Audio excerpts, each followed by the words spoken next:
We're going on a magic carpet ride through paradise. Hello, all you people. This is Mikoy. Welcome back to another episode of the BLT podcast. I am joined by Cookier't 2004, who is very unprepared today.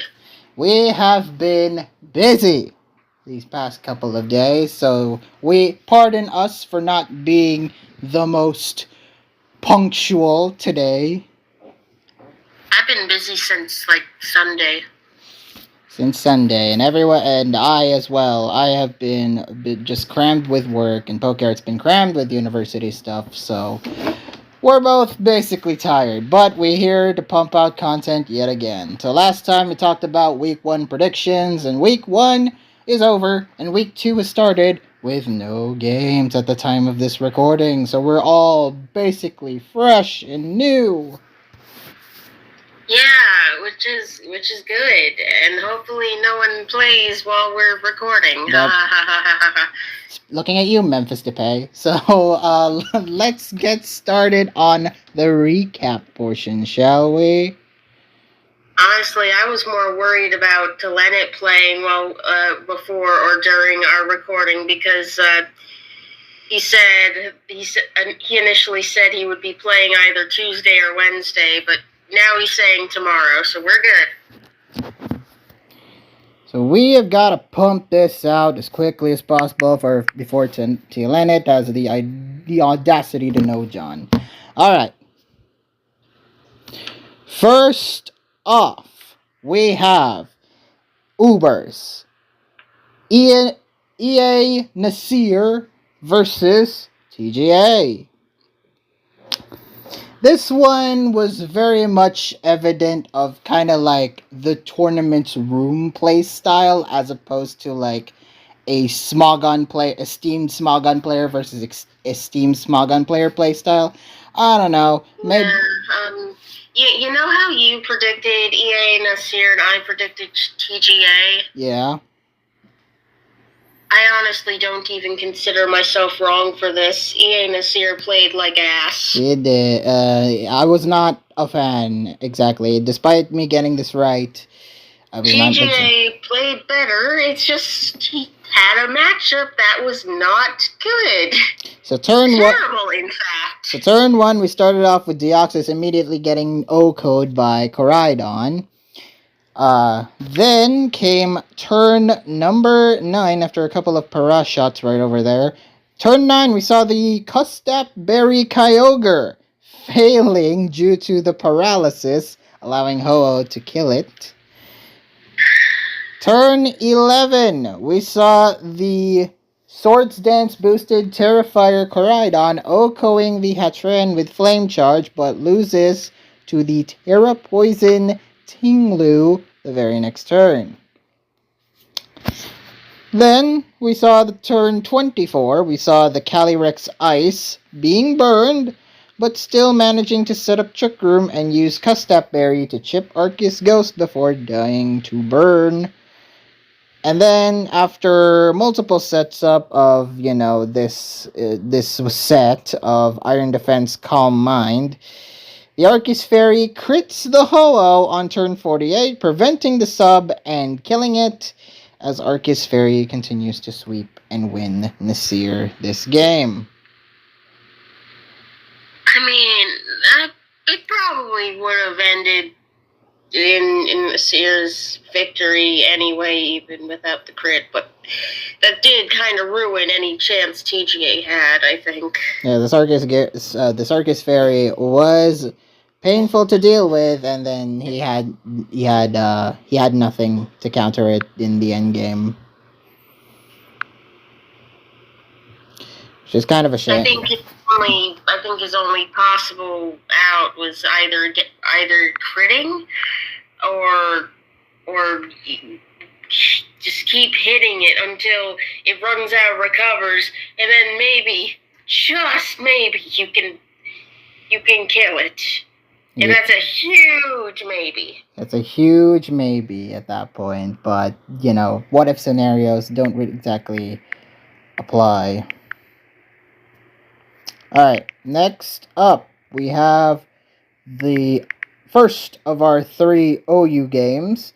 Pixel Bob versus what was supposed to be Let's Rumble Shall We turned into Tandaman, aka Star Calyrex.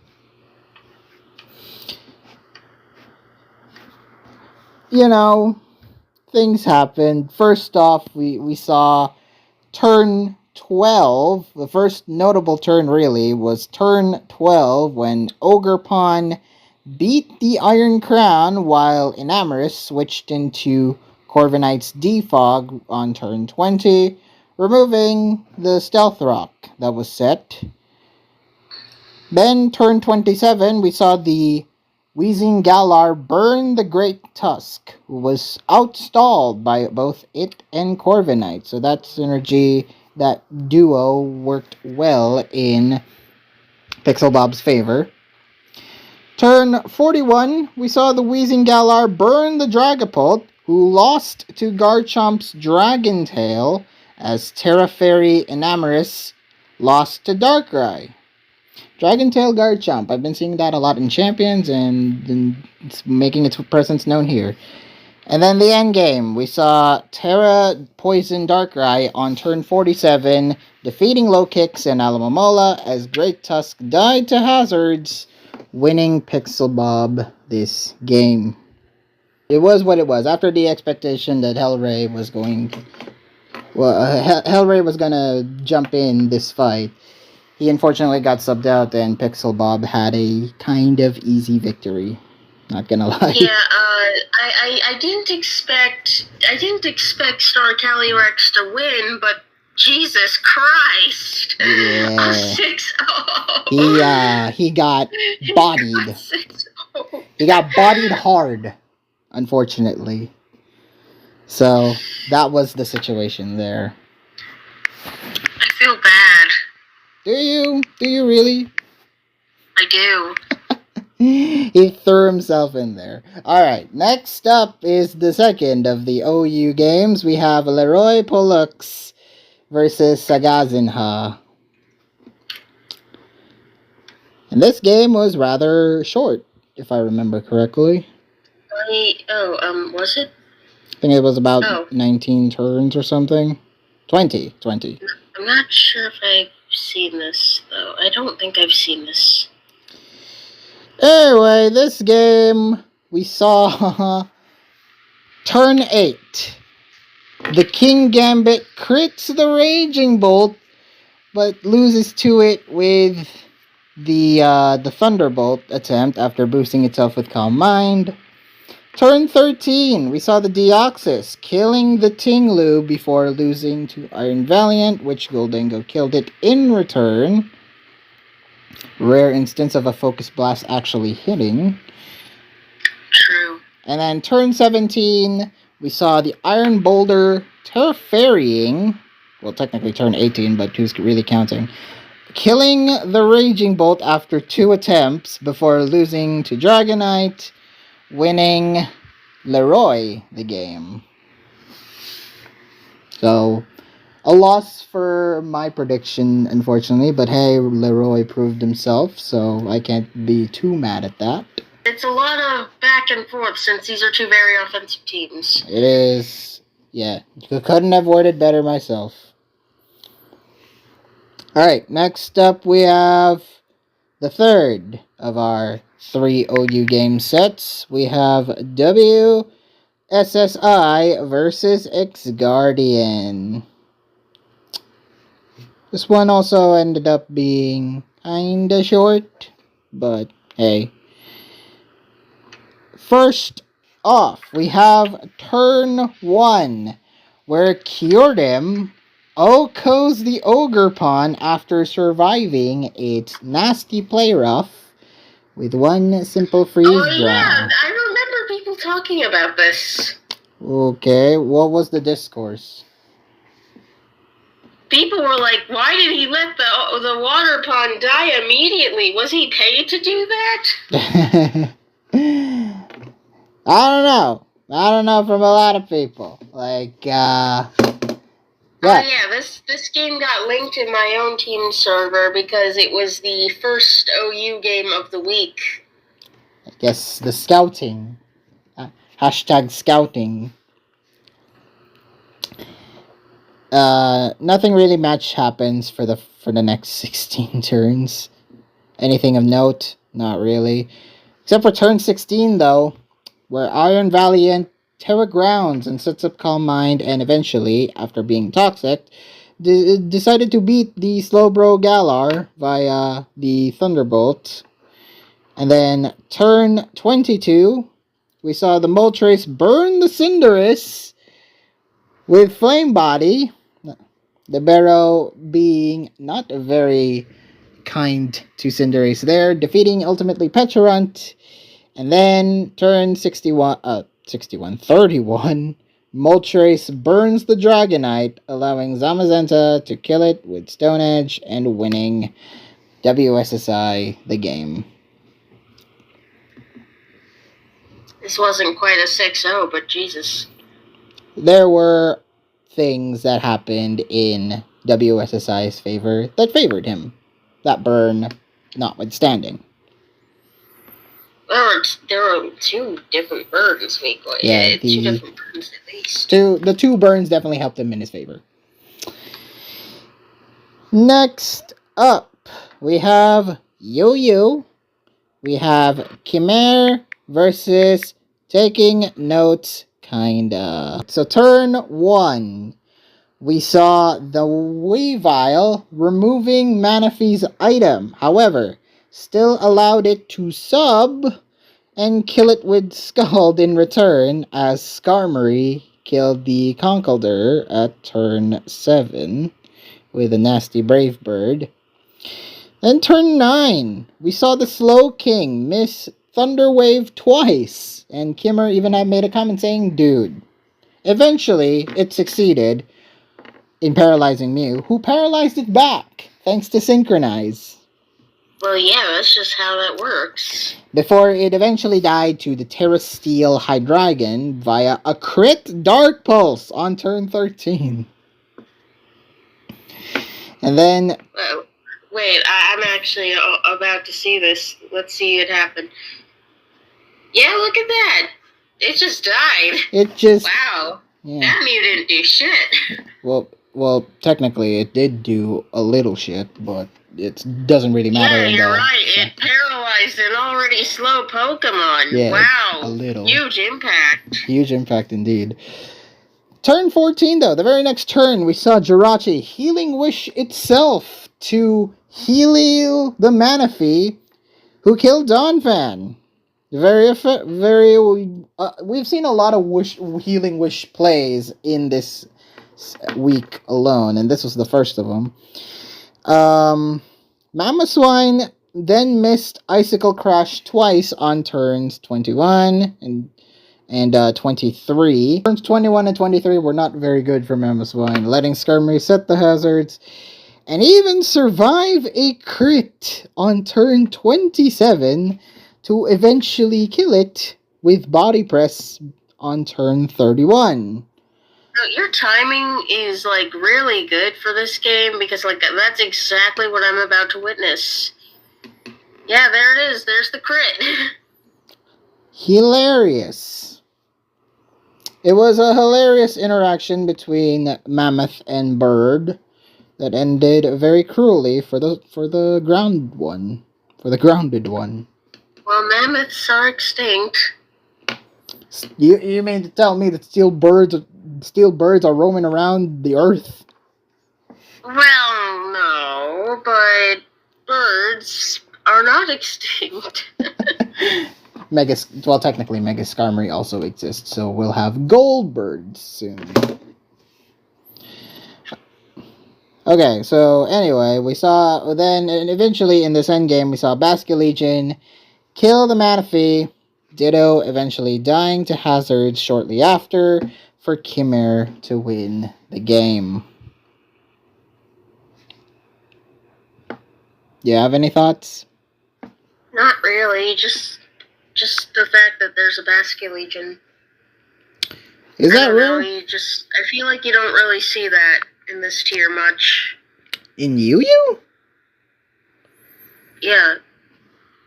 Huh. Alright. I certainly don't recall seeing that very much in Yu-Yu. Well, that's interesting, because Basket Legion, I see a common in Champions doing its thing, doing its... bro, Basket Legion is NU. Yeah. That's probably why we don't see it in Yu-Yu. But we do see it in Champions, and doing its thing, its usual thing. I'm aware of that.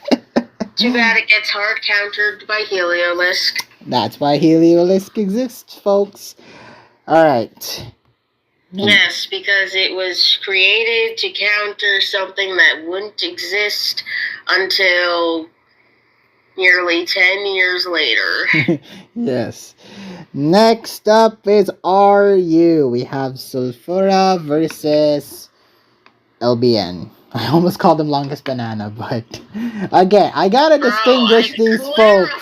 To you that is not Longest Banana. I had to clarify myself. I had to stop myself in saying this is not Longest Banana. Or the other LBN name.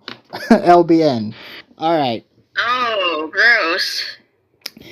Alright. I'm saying oh gross because I just opened the replay for the first time and I'm seeing the teams. It is two gross teams battling it out.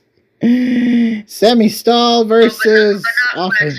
Quagsire's a beautiful creature. Yeah. Everyone except Quagsire is ugly. First off, we saw nothing really standing out much in the first 17 turns. It was just Hazard setting up, it was paralyzing, there was Blissey, there was Quagsire, but then turn 18 strikes, where Gligar starts to stack spikes, in which Blissey stealth rocks in return, Cyclizar coming in to rapid spin them away against the bro, which is nice, I guess, and then it just kind of devolves into the same crap over and over and over until turn 30. Turn 30. What do you expect? This is just how stall plays out. Turn 30, things become interesting. Breloom with the Terra Steel play.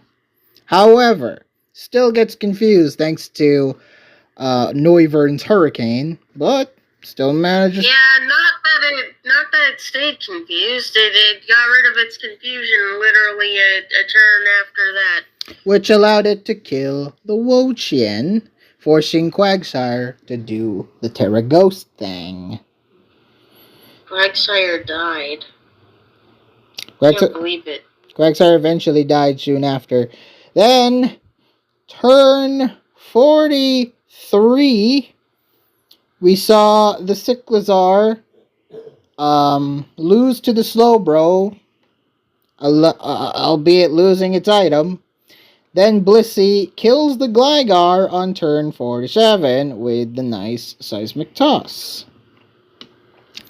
Turns 52 and 53 happened with Cyclizar getting parad twice, allowing Quagsire to fully heal itself.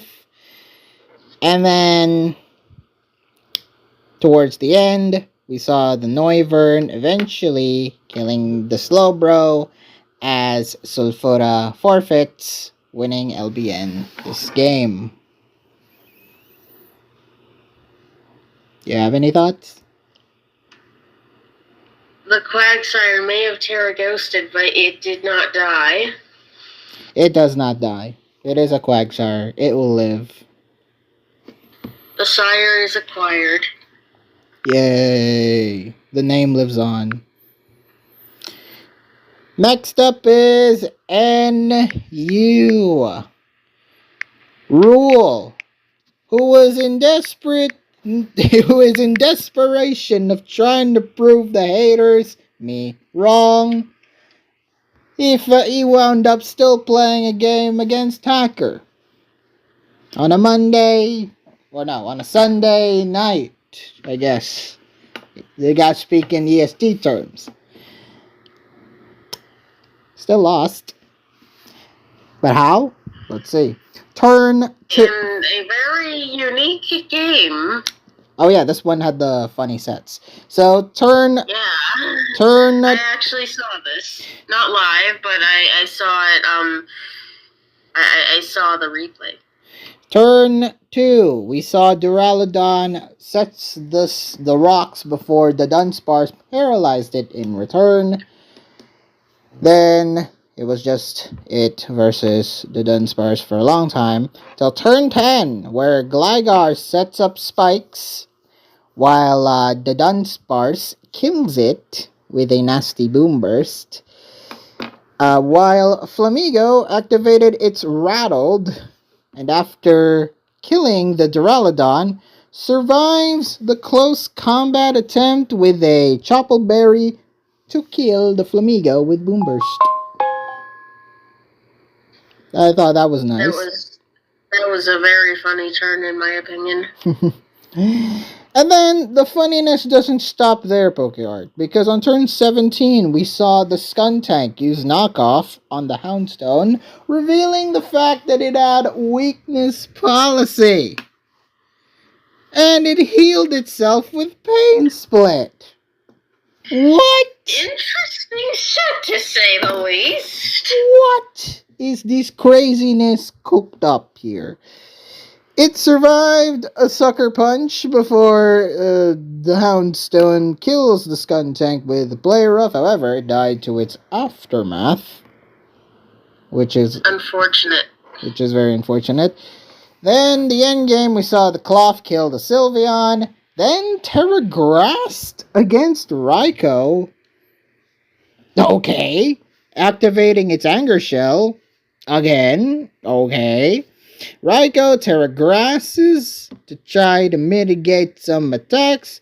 But then, Hacker pulled out the Uno reverse card. Literally. He clicked reversal and won.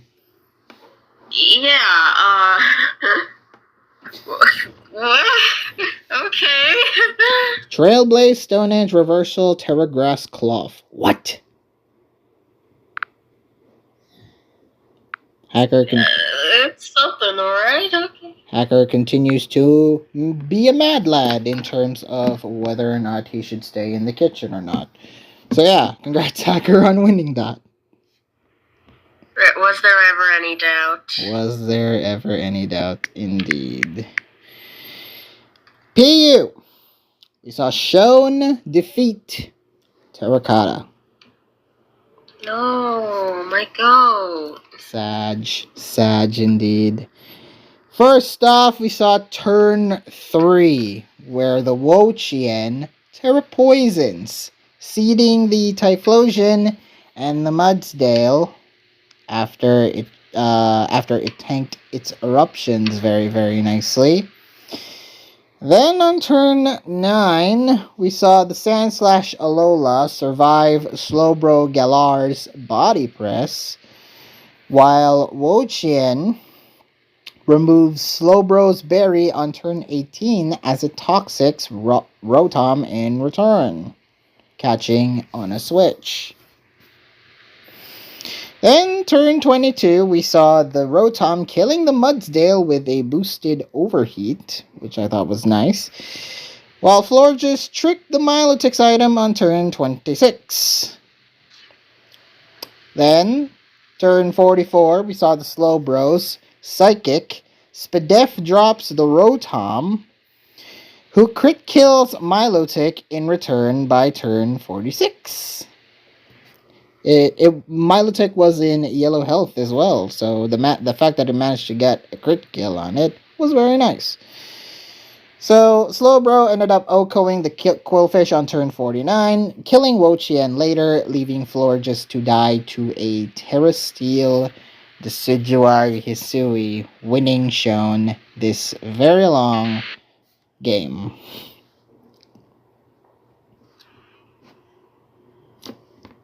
Any thoughts? I don't know about very long. It's 58 turns, but I guess it's kind of long, but not very long. I mean, they took their time a bit. Well, that was mostly Shone taking his time, but it was watching this live, of course, it felt long. Oh, I guess. I didn't see it live, though. Alright, well, next up is LC, and this one was quite the doozy because it was Ipika winning against Agera. We never thought that Ipika would win week 1, but alas, here we are. Hey, you're making it sound like it's the upset of the century. It's not. Ipika is decent, but I didn't predict him to win again. I didn't predict her to win against Agera. Did you? Well, no, I guess not. She does. Oh no, she did. No, Ipika has the Deerling one, which is way better. Profile pick. All right. First off, turn. Your love-hate relationship with Mega Starmie is showing me. Shut up. All right. Turn 4. We saw Gothita killing the Mean Foo, while Shellos defeating Glimmet on turn 10. Then we saw the Shellos freeze the Fungus with Ice Beam, killing it the next turn. Wow, your timing's impeccable. That's just what happened for me. The very lucky turn by Ipika. Then, turn 19, we saw the Mudbray missing its Stone Edge attempt, allowing Vullaby to kill it with a Brave Bird. And then, turn 22, we saw the Diglett Alola Terrastellard killing the Shellos. Terrastellard killing the Shellos, but losing to the Mean Foo after it survived its Iron Head. And then the end game, we saw Gothita use Thunderbolt to kill the Vullaby. That was a nice win by Ipika. Alright, next up is National Dex. Tempo di Anguria versus Mr. Fraud. And yeah, the formatting of these weeks was a little wonky, but that we're covering National Dex first instead of usually it being last in the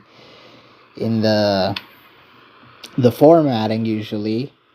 I'd expect mono to be covered first, but yeah, we gotta abide by the formatting, I guess.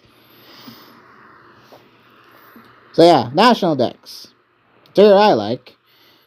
So you like National Dex? I don't know. I have a soft spot for it. Okay. Alright, so turn 5, we saw the Iron Treads remove all hazards, allowing Gliscor to poison the Latios on turn 12. That's a 7-turn difference. I know. What do you mean by that? Well, it took a while. It took a while. So turn 12, we saw the Gliscor eventually poisoning the Latios.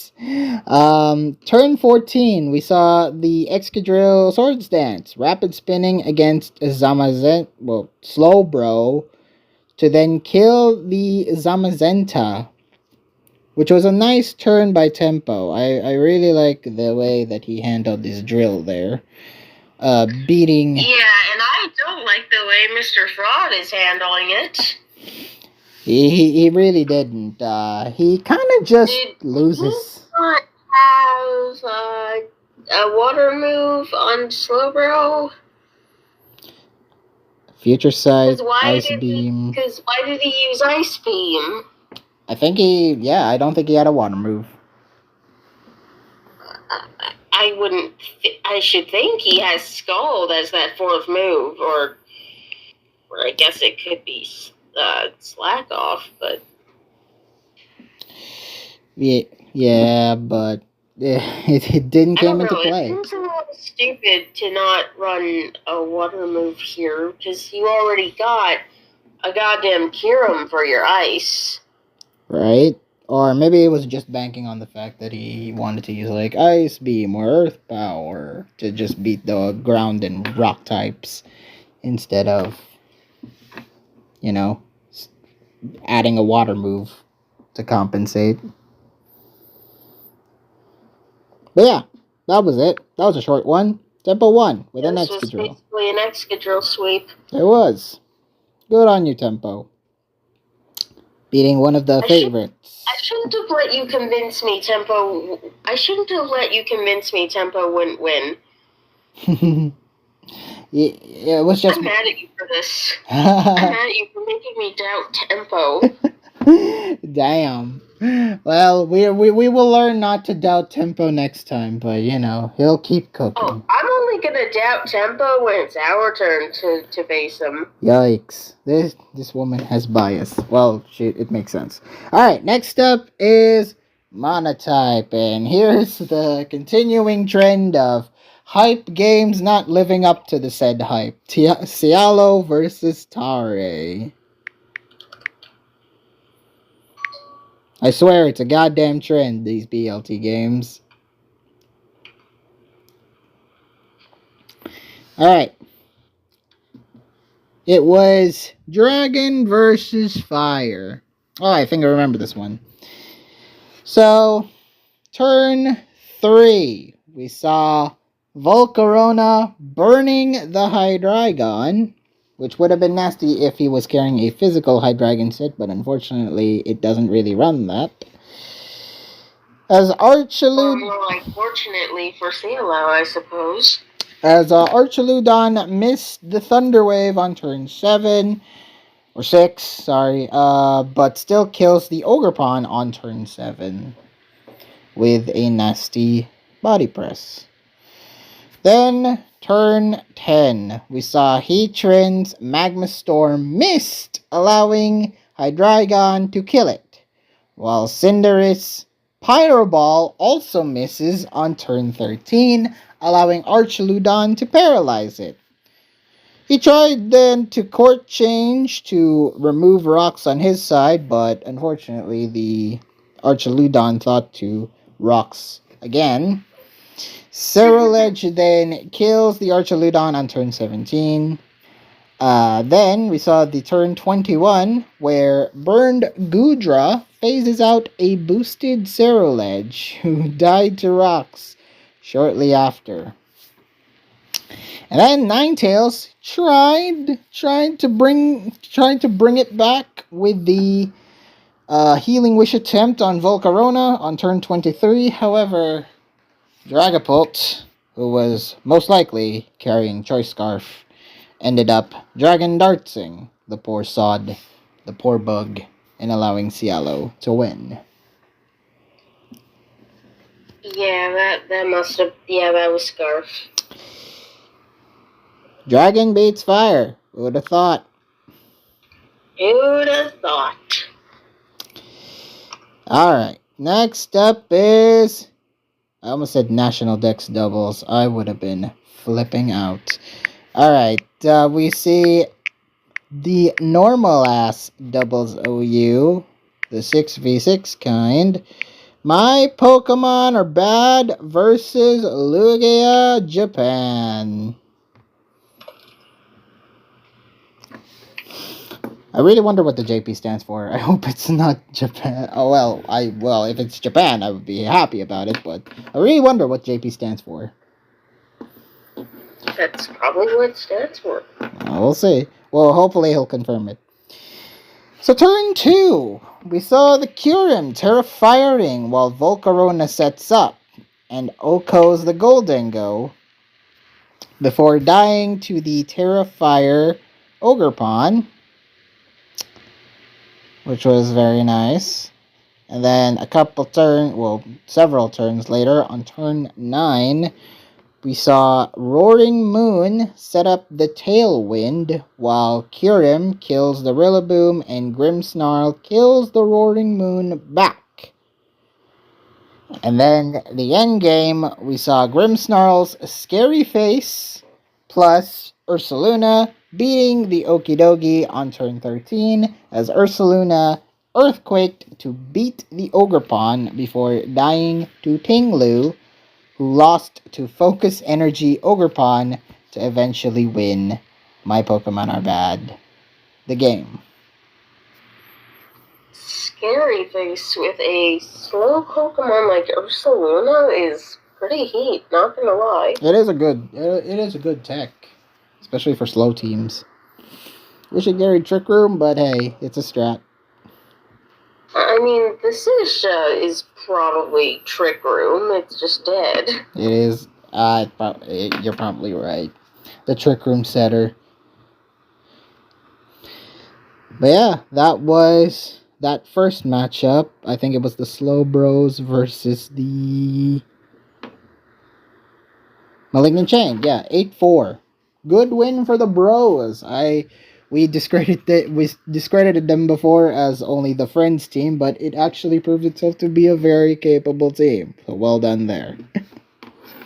I mean, I recall Fragments saying that they are very capable. Well, just repeat it, just echoing his words is what I do. Next up is, oh yes, the grittiest Golurks tying the Pillsbury Fido boys.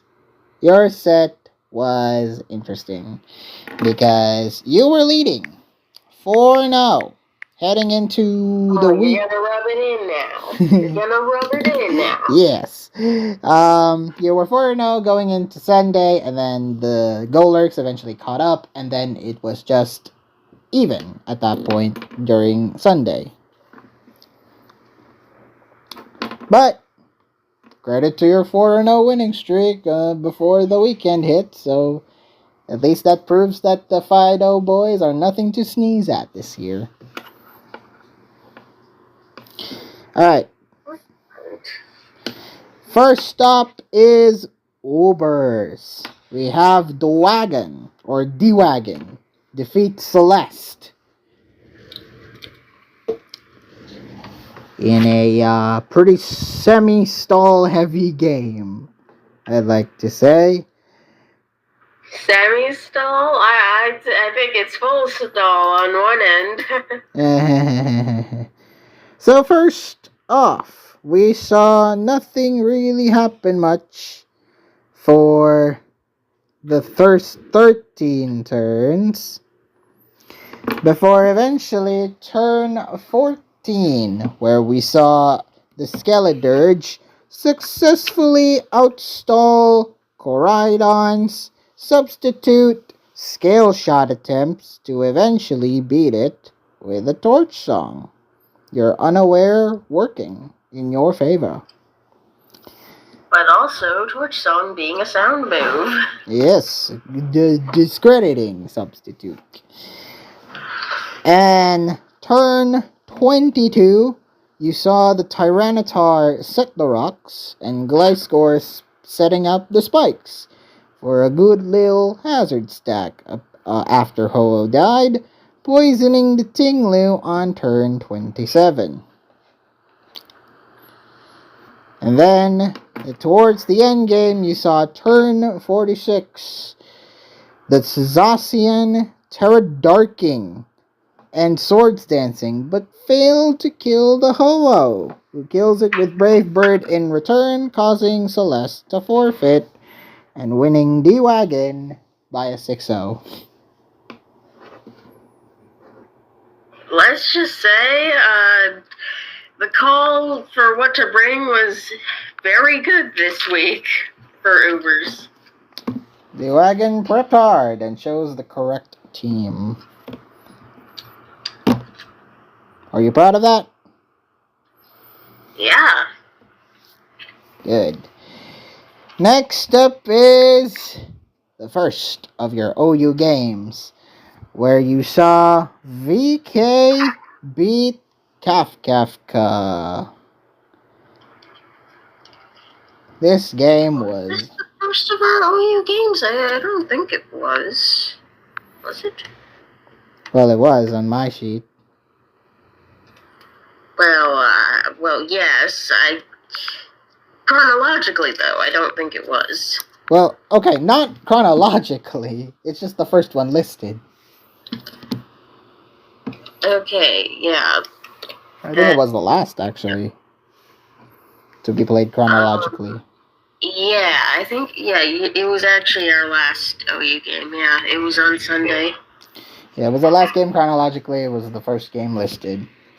How funny that is. First off, nothing really much happens in this stall fest of a game by Kafka on turn, for the first 15 turns. Turn 16, we saw the Clefable set up with Calm Mind, stalling the Heatran, who taunts and traps it back very nicely. Then, turn 32, we saw the Dondozo, Terra fighting, defeating the Ogerpon with Body Press. Then, on turn 38, we saw the Heatran Terra Ghost, trapping the Gliscor and then switching to Weezing Galar, whose neutralizing gas backfired Gliscor's ability and killing it. Nice little. This was the game that I referred to, where the neutralizing gas actually hindered Gliscor's ability and neutralized it instead of, doing the poison heal thing. Oh, it was. What the hell? We're cutting that out. Yeah, we're cutting that out. But yeah, thoughts on that Gliscor Weezing attempt?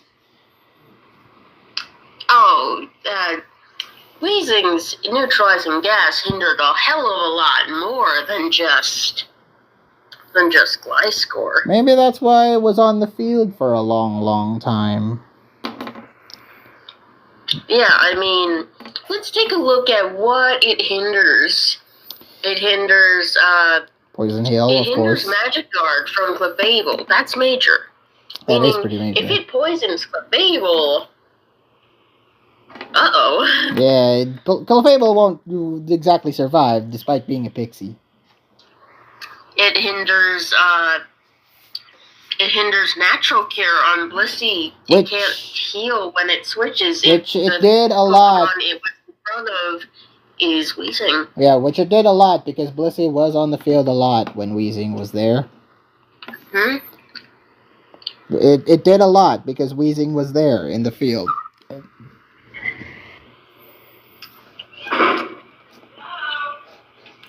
Anyway. Anyway. Go on. Well, I wasn't saying anything. Oh, well, I thought you were going to list off any more moves. I thought you were going to list off anything else that Weezing hinders, but that's about it, really? There's nothing super crazy that Weezing hinders apart from that. I guess. Because, Clodsire, in theory, is either Unaware or Water Absorb. I don't remember. It's probably Water Absorb. Mm. And Dondozo is Unaware. Neither of these things really care about Weezing. And Corviknight, of course, walls it, which is lol. So... Yeah, although I guess the one thing is that Corviknight's pressure, in theory, wouldn't work on Weezing. Right. So nothing really happens for the next 50 or so turns. Turn 98 is where things really get going. Where Clefable... Well, there's some other things that happen, sort of. Like? I don't know. It's just, there are times when Kafka got noticeably impatient, I suppose. Because he was fighting a long game. Yeah, it was middle of the game where I started to notice he was where we started to notice he was getting impatient.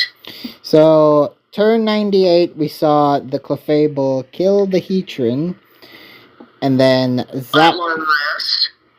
At long last. And then Zapdos finally killing the Blissey on turn 142. Yes, it took that long, but it eventually killed it.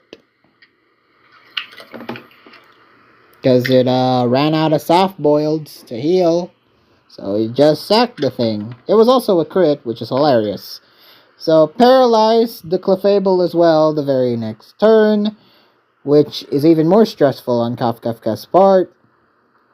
Eventually. Stressful? Oh no, that was just a game loss. Yeah, the game loss was confirmed by Zapdos killing the Clefable. Later on, Kafka forfeited, and VK won. Yeah, this could have been played better. It could have been played better. It was a stall game. Getting Ogerpon off the field nice and early and without any kills like that. That should have been a huge. That should have been possibly like game winning right there. Mm-hmm. The only real issue would have been like, I guess, the Terrago squeezing, and even then we got that knocked off pretty early. Yeah. And I guess squeezing is always an issue. Squeezing will forever be an issue, especially with a team that really, is a bit very ability heavy.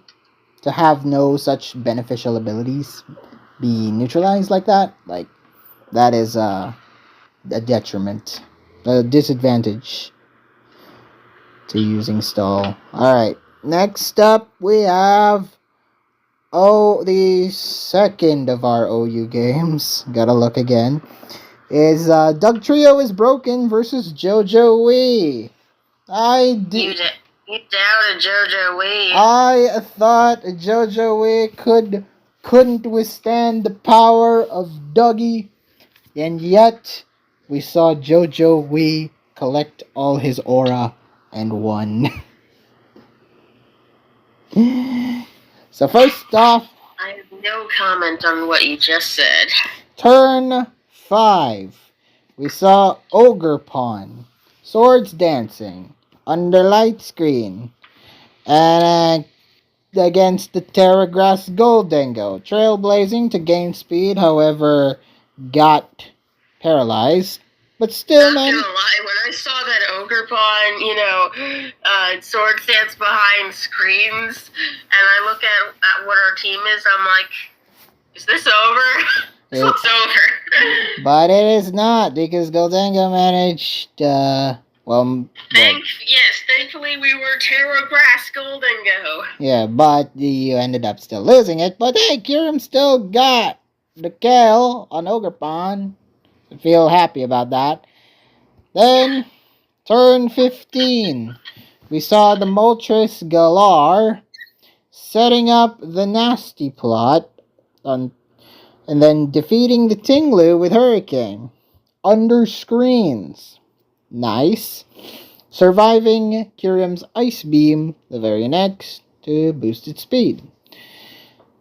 Then, we saw turn 22, where the King Gambit mind games, the Sucker Punch mind games were afoot, before King Gambit said, kills the Moltres instead with Kowtow Glaive, only to be beaten by Ceruledge later.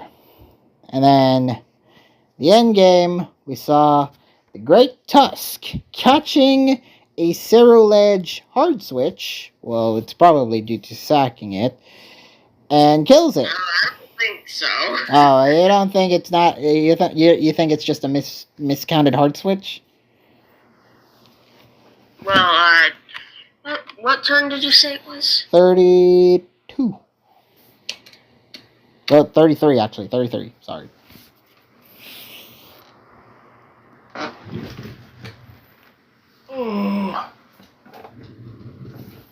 Yeah,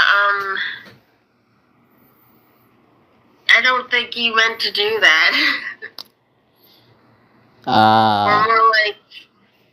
Or more like he was perhaps hoping he would catch the tusk on a different move or something. I don't know. Probably rapid spin, if I had to guess. Maybe. But yeah, that caused Dougie to forfeit and win JoJo the game. So there's your French aura. I know JoJo Wee is French, so. Bro, we got plenty of French people on our team. Yeah, JoJo Wee is just one of them. He has his French aura. There you go. Alright, now we get the third of our OU games. Aincrad defeating the Dozo. This was played in the weekend, Sunday at 1 a.m., Saturday 1 p.m. EST. So, first up, we saw the Turn 7. Iron Valiant sets up the Calm Mind and beats Zamazenta, defeating the Iron Shreds whilst being salt-cured by Garganackle on turn 11 before it eventually died, killing the Iron Shreds on turn 11, as I said. Turn 12, the very next turn, we saw Garganackle did not live through a crit Raging Bolt's Thunderbolt, while Landorus takes King Gambit down with it, with a Rocky Helmet on turn 14, which was really funny. And then we saw the Raging Bolt ultimately kill the Ogerpon with the Thunderclap, killing Moltres at the end for Ains to win.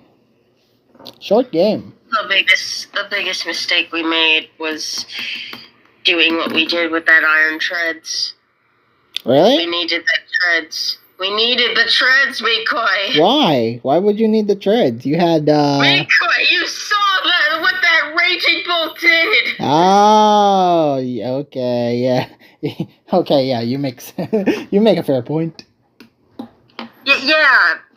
Come on now. Don't pretend you didn't see the terrorism that thing committed. The terrorism, indeed. Unless you had Terra Ground something to counteract that. But you didn't. Yeah, we didn't.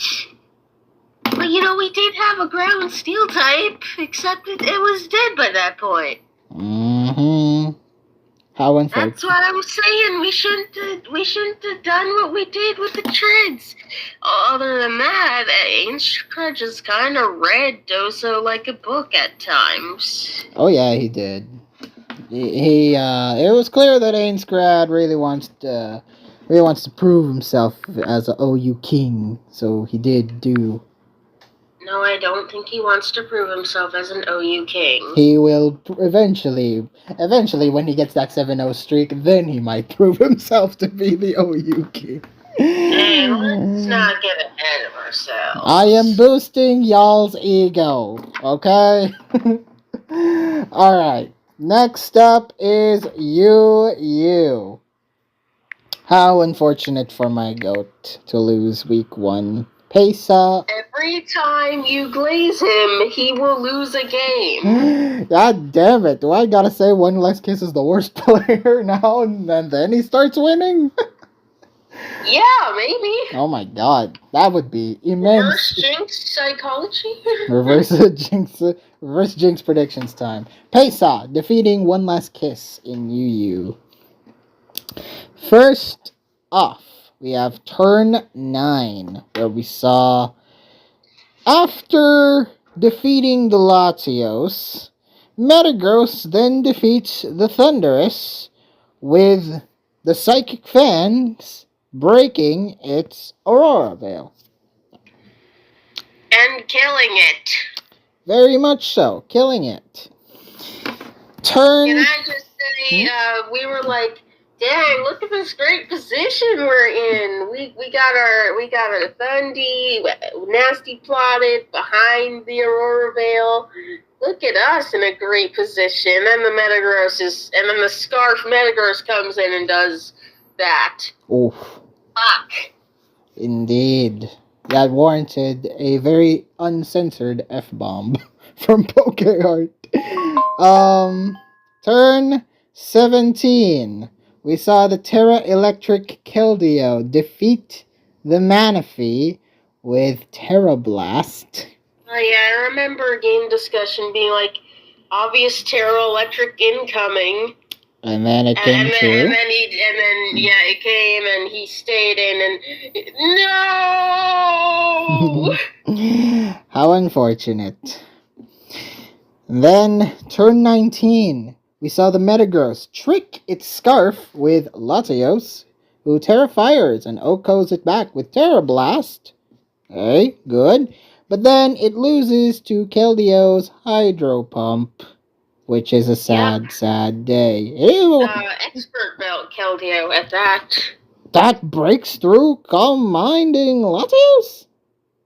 I guess so. I mean, you know what Expert Belt does. I do know what Expert Belt does, and I'm surprised it manages to give it its full power, honestly.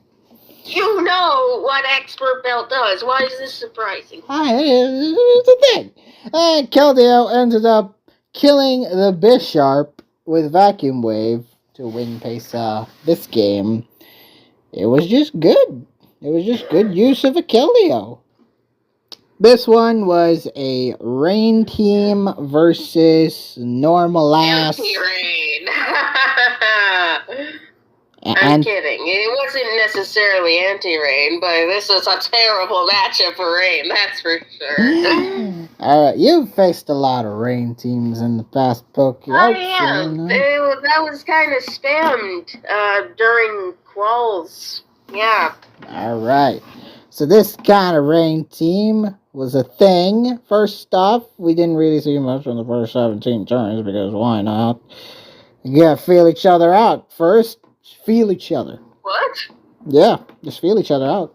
Alright, turn 18. Okay. Turn 18, we saw the Politoed trap the Slowbro, who burns we're like, no, why did he do that? No. Who burns?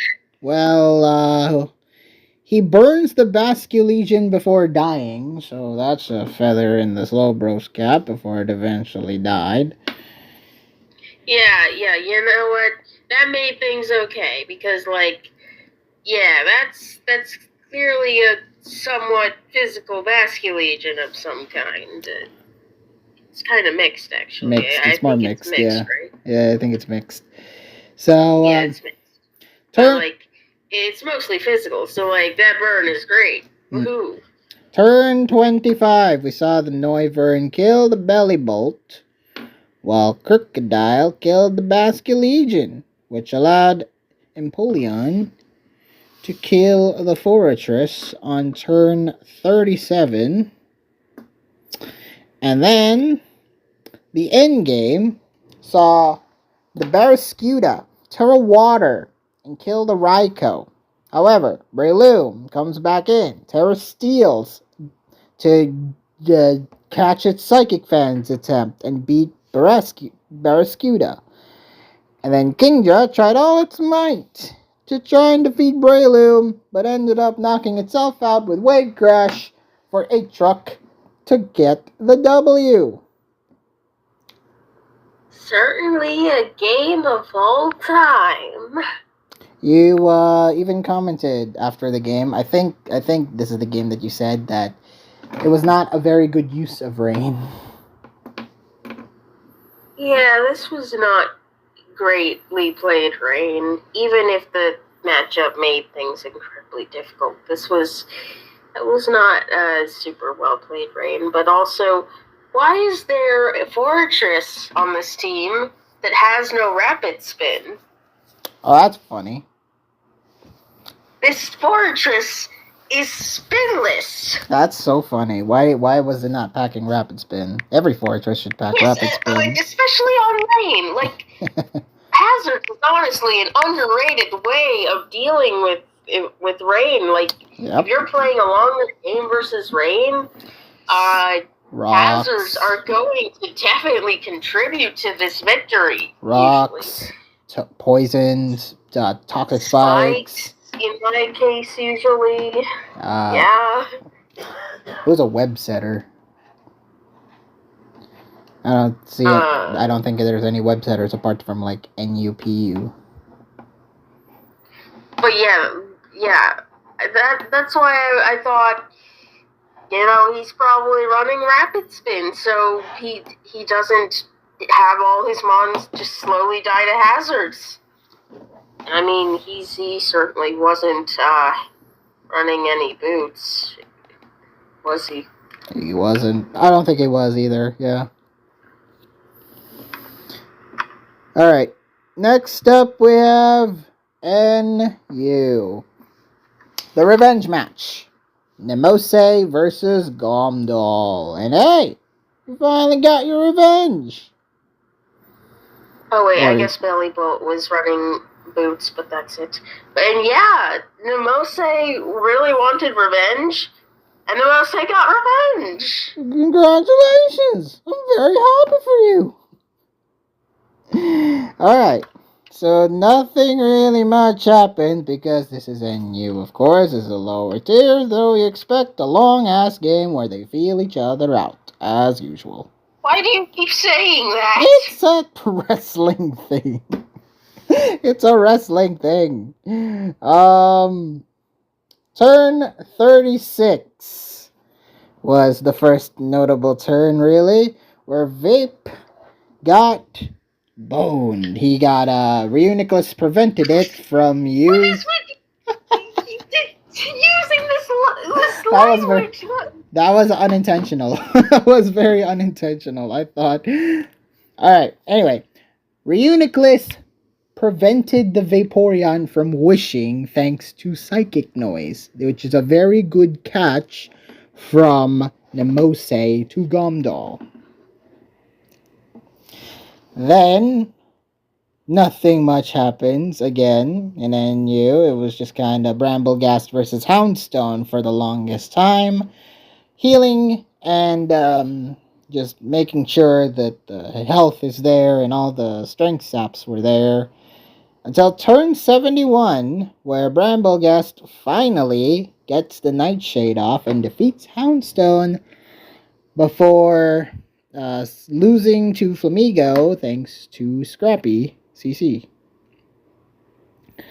Then, turn 81, we saw Vaporeon wish stalling against Ambipom successfully, who tried to Terra Ice on turn 83 and tried to use Triple Axle. Ultimately, just doesn't work because Vape keeps the wish stalling active and Vape just lives each and every hit.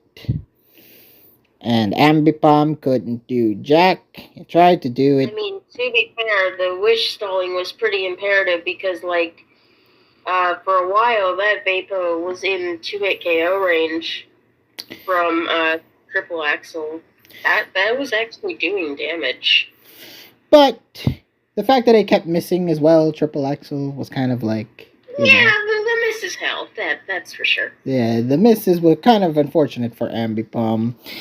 And yeah. Well, if you're using it that many times, it's kind of bound to happen eventually. Mm-hmm.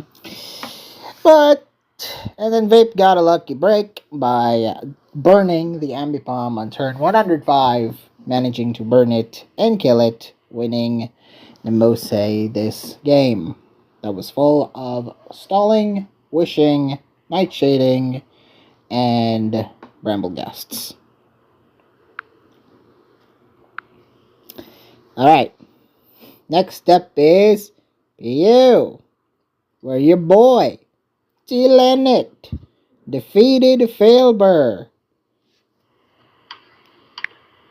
Oh, Yeah, and once again, I am remembering that someone on the predicts actually predicted Failbur to win, which. uh-oh.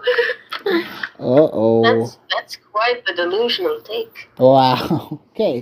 He maybe not be involved with the tour scene. Okay, alright. Cut him some slack. I know. He probably just didn't know who Talent is. Honest mistake, probably.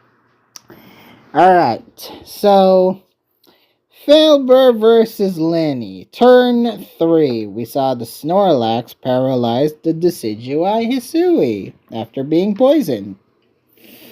Then, turn 11, we saw Scrafty start to bulk up, eventually defeating the Cramorant with tanking I its... did find it a little funny how we were setting up versus Cramorant of all things. Like, that thing's running Brave Bird. We know this. But Lenny doesn't give a crap. Decides to continue to bulk up and... Yeah, who give a crap? Who give a crap if it's gonna Brave Bird? I don't care. You don't care. Eventually it Drain Punched the thing and beat it. Or no, it took itself out with Brave Bird as Scrafty just healed itself with Rest. Yeah, probably should have taken itself out with Brave Bird a while ago, not gonna lie. But, turn 20, we saw an interesting strat. The Leaf Storm, Wo-Chien. Yeah, that was Specs. That had to be. If it was Specs, what the hell? Yeah, of course it was Specs. It's not doing that amount of damage on a Scrafty if it isn't. What the hell? What was he cooking here? So, Scrafty poisoned, thankfully, to take its other Leaf Storm, and beat it with Drain Punch, allowing it to successfully come back with its health. And then kill Rhydon, which didn't end up tearing, to everyone's surprise. But I guess there's Snorlax in the back, so that makes sense. Then, turn 27, we saw the Snorlax try to Terra Fairy against Scrafty's Terra Poison.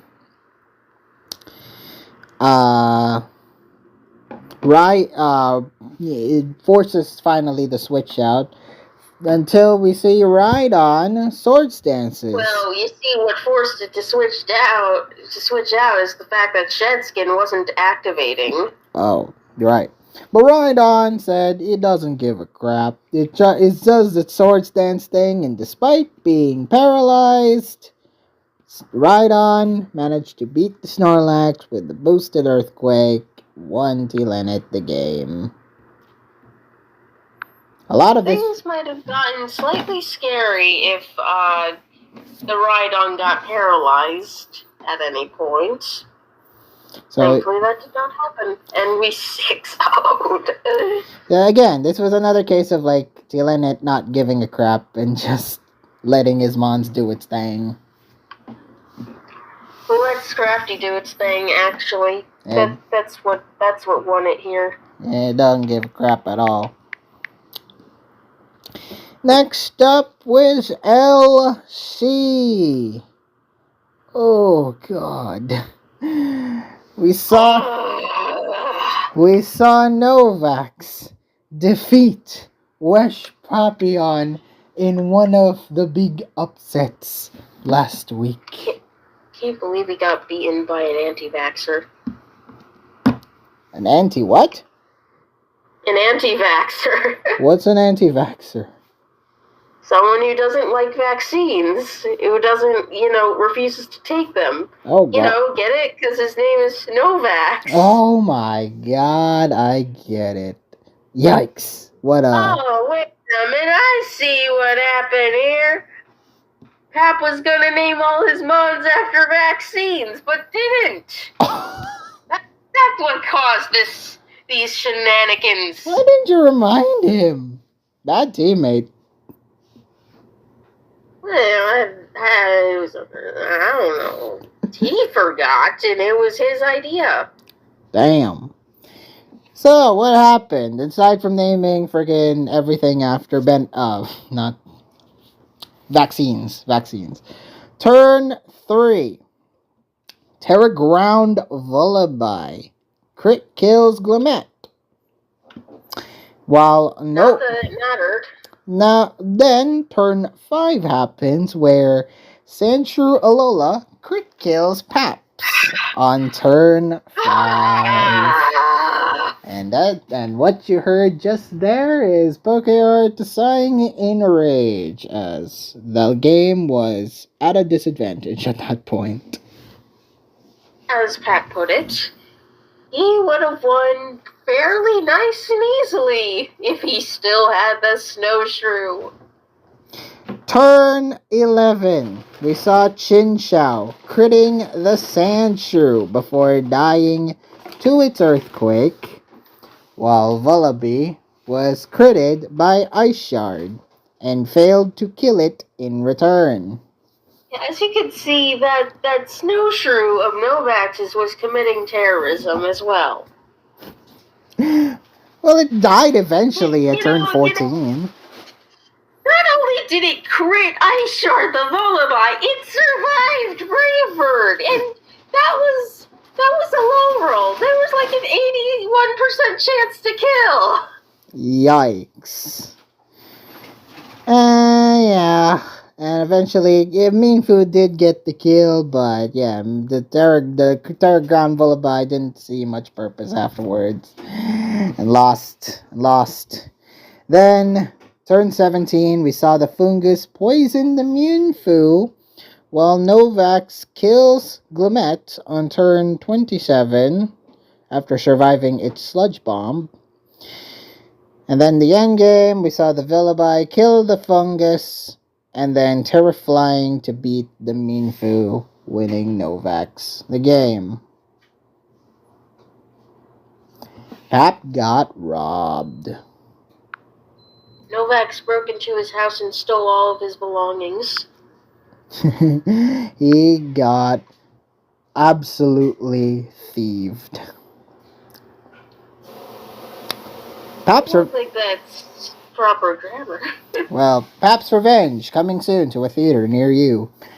Next up, we have doubles. Crocrums versus the DOU main, Just Franco. The GOAT. The DOU main has struck again, because boy went roughshod. He did. Because starting from turn 2, we saw the Ogerpon encoring the Incineroar, Terra-firing and setting up Focus Energy, killing the Chien-Pao. Then, turn 7, we saw Roaring Moon survive the Rillaboom, and Ogerpon's attacks to Tailwind eventually dying to its Grassy Glide. Then turn 10, we saw the Diancie set up the Trick Room, killing Landorus and Incineroar as Rillaboom kills Ogerpon in return. And then the end game, we saw Diancie killing the Rillaboom and Ogerpon on turn 13, leaving Chien-Pao to beat Spectrier in the end for Franco to win. A nice little dominant game by Just Franco here. The GOAT. Nothing else to say, just the GOAT. Yeah, what else needs to be said? The GOAT. But what was not a dominating performance, instead was the other way around. National Dex. Churro Jr. versus Electrain Heart. So, you know how TGA faced Nasir and got, the auto-lose-mon matchup? Why? This was kind of that, but in the form of Iron Defense Samacenta. Speaking of the Samacenta, turn 2. we saw the Zamazenta freeze the Landorus with Ice Fang. Oh my god. Missing the Stone Edge before killing it with close combat. And then chipped the Megalatios hard before dying to its Luster Purge. Then turn 7. We saw the Ogre Pawn crit Oko the Iron Shreds on a hard switch. Alright.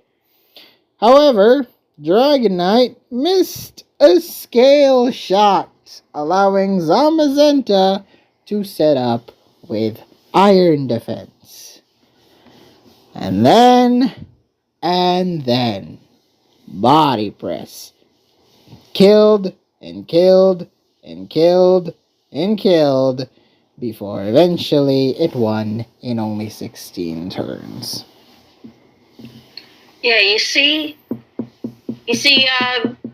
going into this with the team, we were like, this team is great and all. Let's hope we don't face Iron Defense's Zamazenta.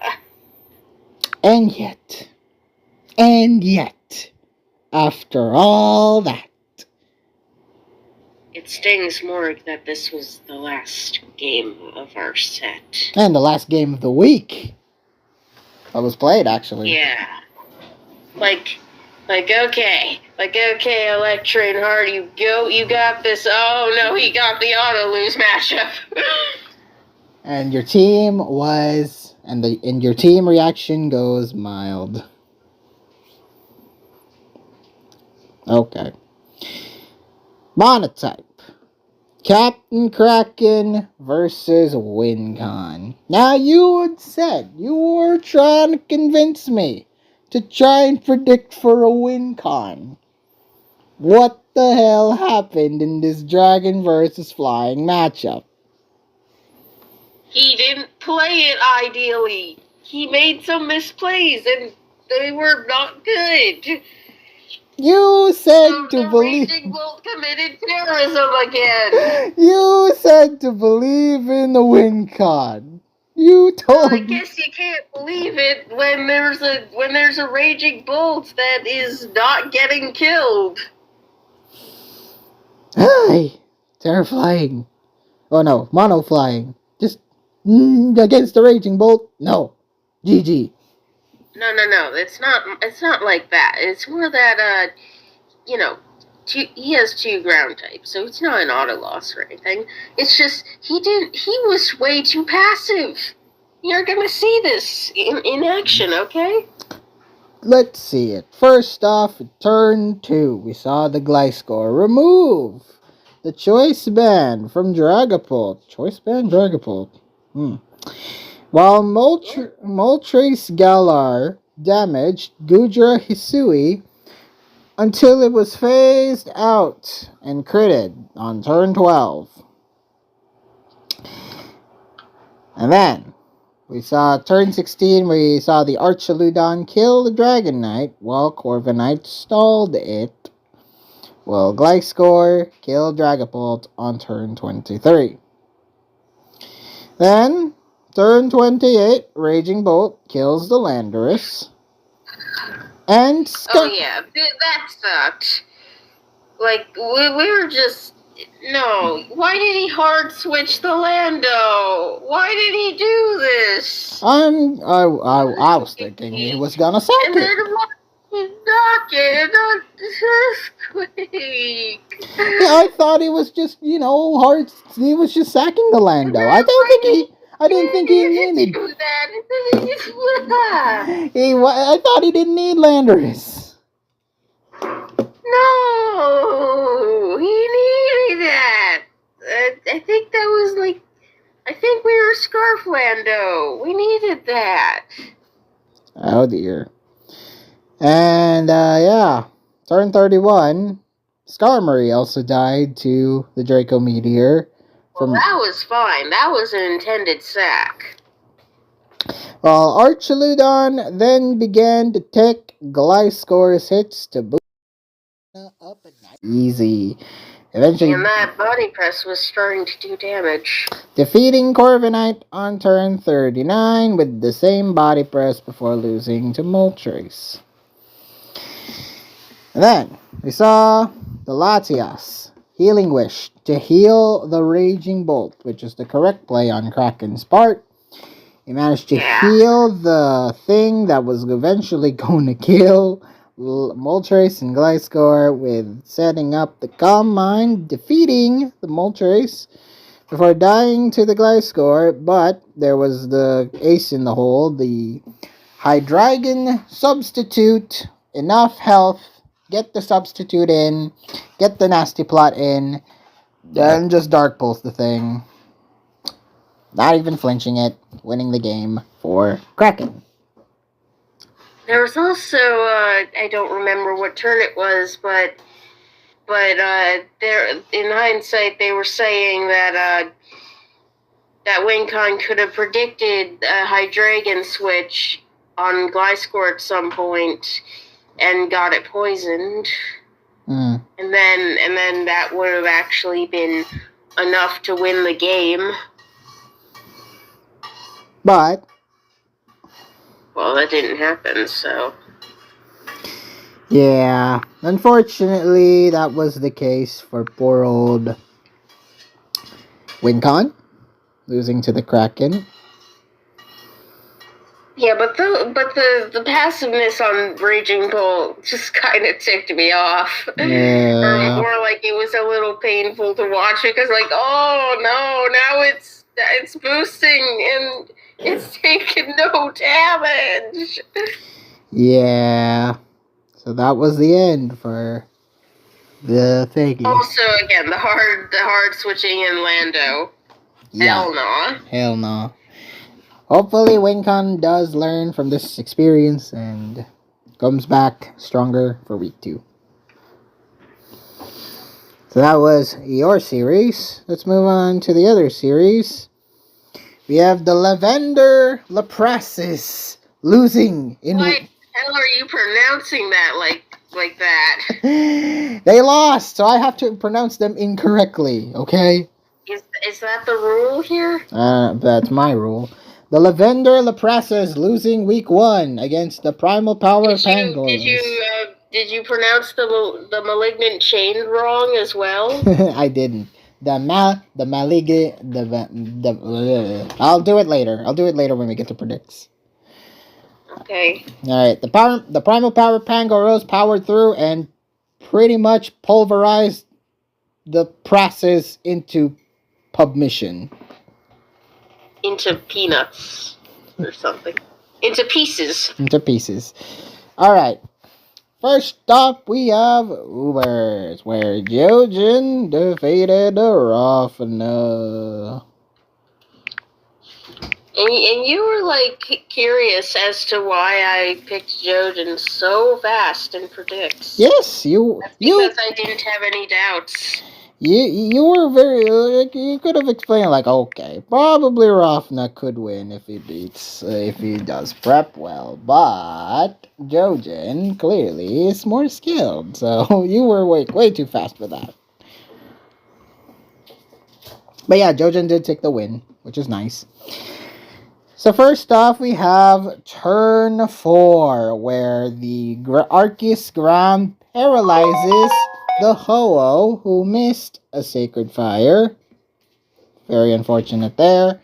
Then we saw turn 9, where we saw the Scale Shot surviving by the Arceus Electric to burn the Koraidon with Will-O-Wisp. Then, on turn 19, we saw Terapagos miss the Toxic, allowing Lunala to kill it with the not Focus Miss, but the Focus Blast. Jojen got kind of unlucky in this game, didn't he? But he still won. He still won. That's because he's goated. Because turn 28 happened, where we saw the Necromancer Duskmane. Why did that autocorrect him? Why did it autocorrect to Necromancer Duskmane? I'm more curious as to why you said that. Well, it's because I don't think there's an autocorrect in your brain, is there? Necrozma Duskmane. I'm just gonna call it Necromancer Duskmane from now on. Sets up the Swords Dance, proceeds to reverse sweep until beaten by Koraidon. And the end game, we saw the Koraidon outsped. I think I meant to say outsped Zacian's Swords Dance attempt to kill it, and Kyogre at the end to win Jojen the game. I think this was a Scarf Koraidon. It was fast. That's a typical set, so sure. Okay. It worked. That's probably the most common set. It worked. If it worked, it works. It's literally the most common set they put. I know. Next up is the first of our 3 OU games, Silent Waltz. The OST runner-up, defeating Vios.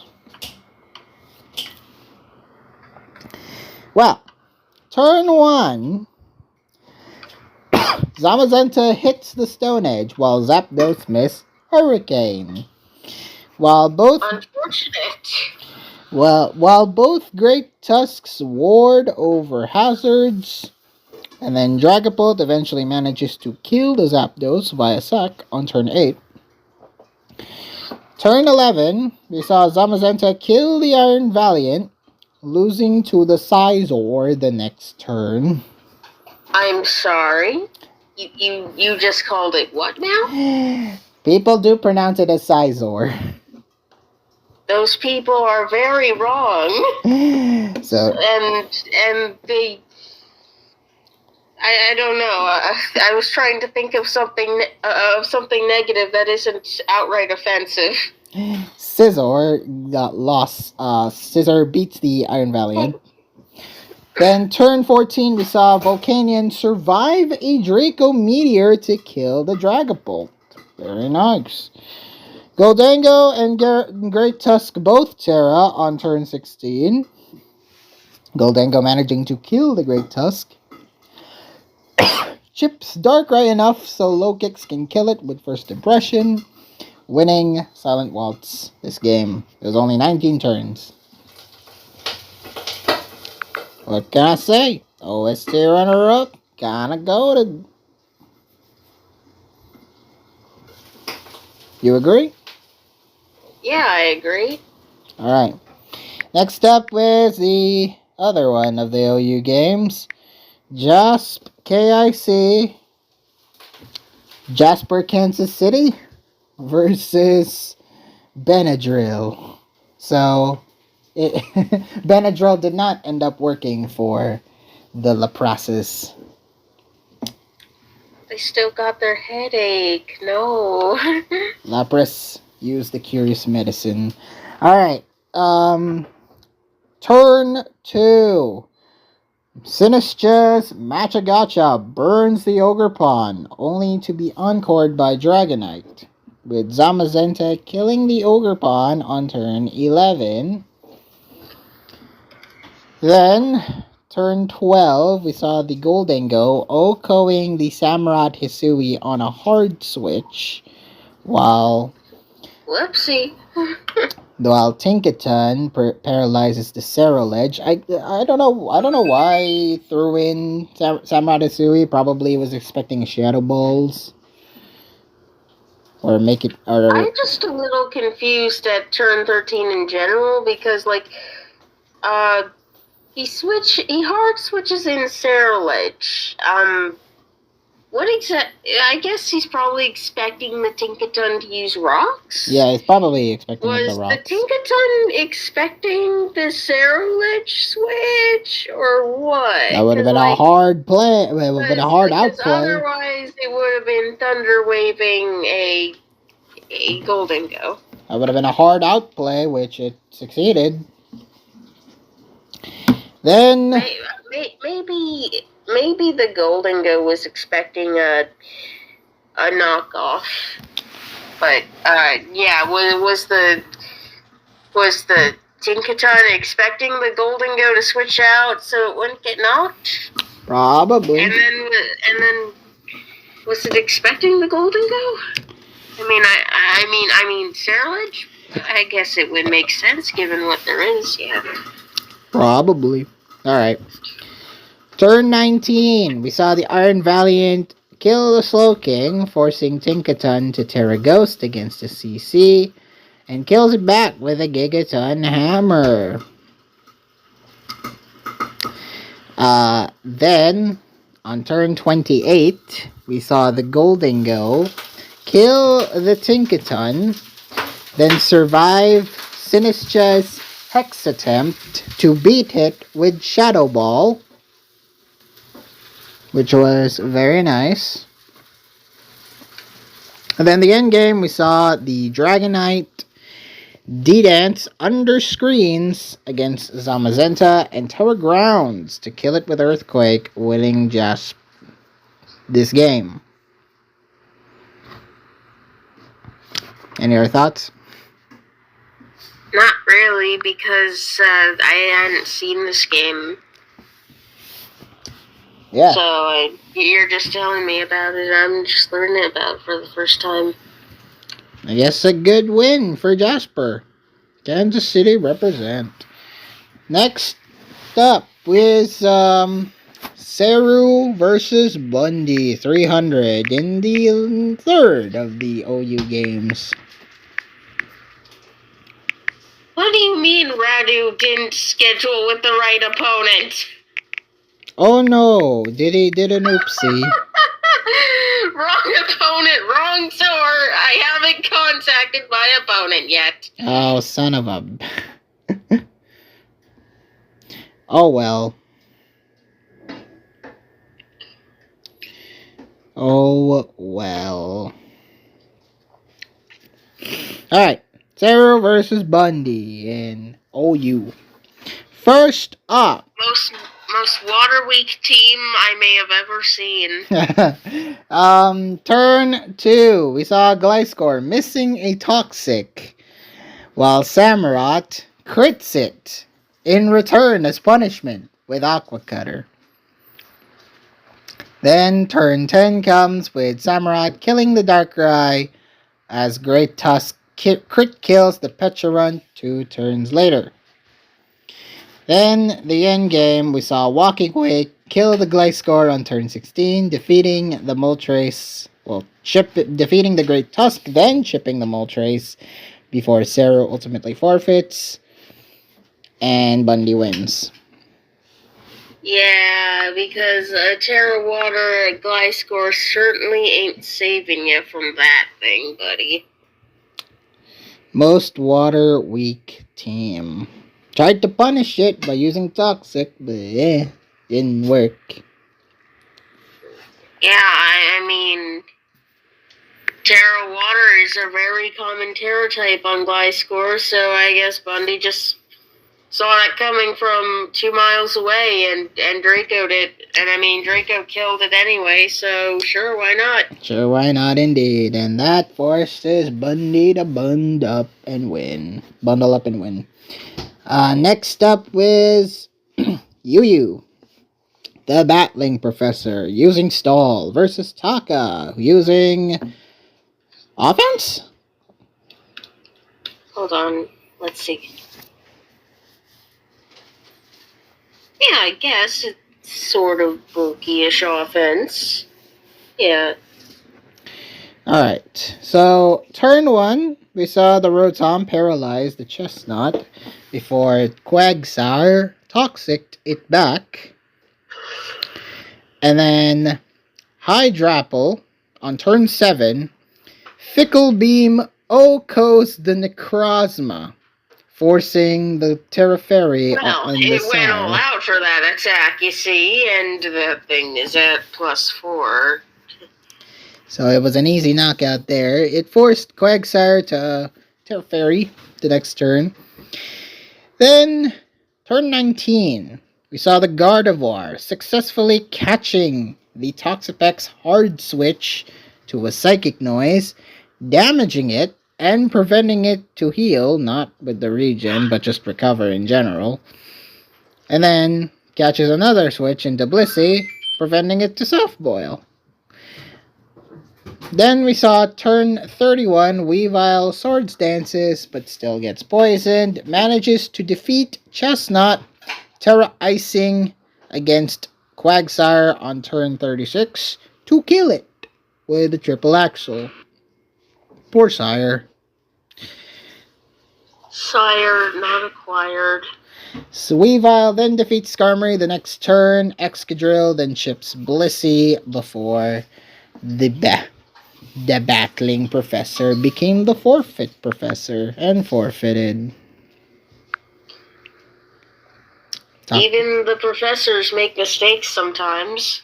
Taka successfully outsmarting his professor and wins. Alright, time to see a stompin'. Are you? Color name versus high naming is hard. Oh, yeah. I remember this was like hyper offense on hyper offense, right? It was very much hyper offense versus hyper offense, yes. So, turn 1. We saw Gligar surviving Frostlass's triple axle to set rocks, switching to Gengar to kill it. Then turn 6 comes and Tornado sets the Tailwind before dying to Armarouge, while Name's own Armarouge misses the Power Beam on the Power Herb Meteor Beam, dying immediately to Flygon on turn 10. Yeah, that was a very unfortunate miss. Yeah, could have done well with the boosted to get the kill, but no, he ended up dying to it. Turn 12, we saw Crawdont crit kill the Gligar, while Zarina misses the Power Whip. Eventually, got to kill Crawdont with the Power Whip, but still, could have done without the other miss, but it still got the kill either way. Then Goodra, Hisui, Terra Fairies, facing out Toxtricity as Diancie Terra Fairies, however, dies to Heavy Slam, as Toxtricity dies to Rocks. High naming won the game in a handily way. Yep. I did find it kind of interesting seeing Tailwind in singles, though.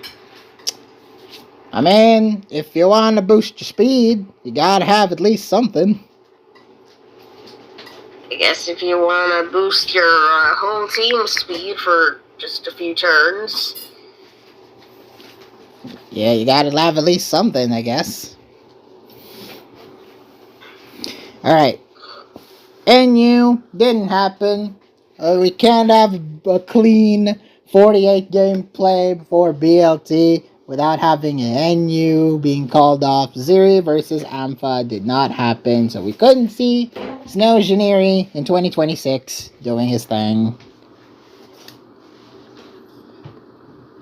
At least for week 1. Week 2, we'll probably get to see it. Alright. PU. Principal Tacos versus Asa. It was kind of funny seeing how many people predicted Poke to win. Over Asa? Very clearly they were not familiar with who Asa is and were under the impression that Poke is good. Yikes! Unfortunately, yes, Poe did show his age here in this game, as Asa was clearly the better player here. Oof, I didn't say he was old. You're old.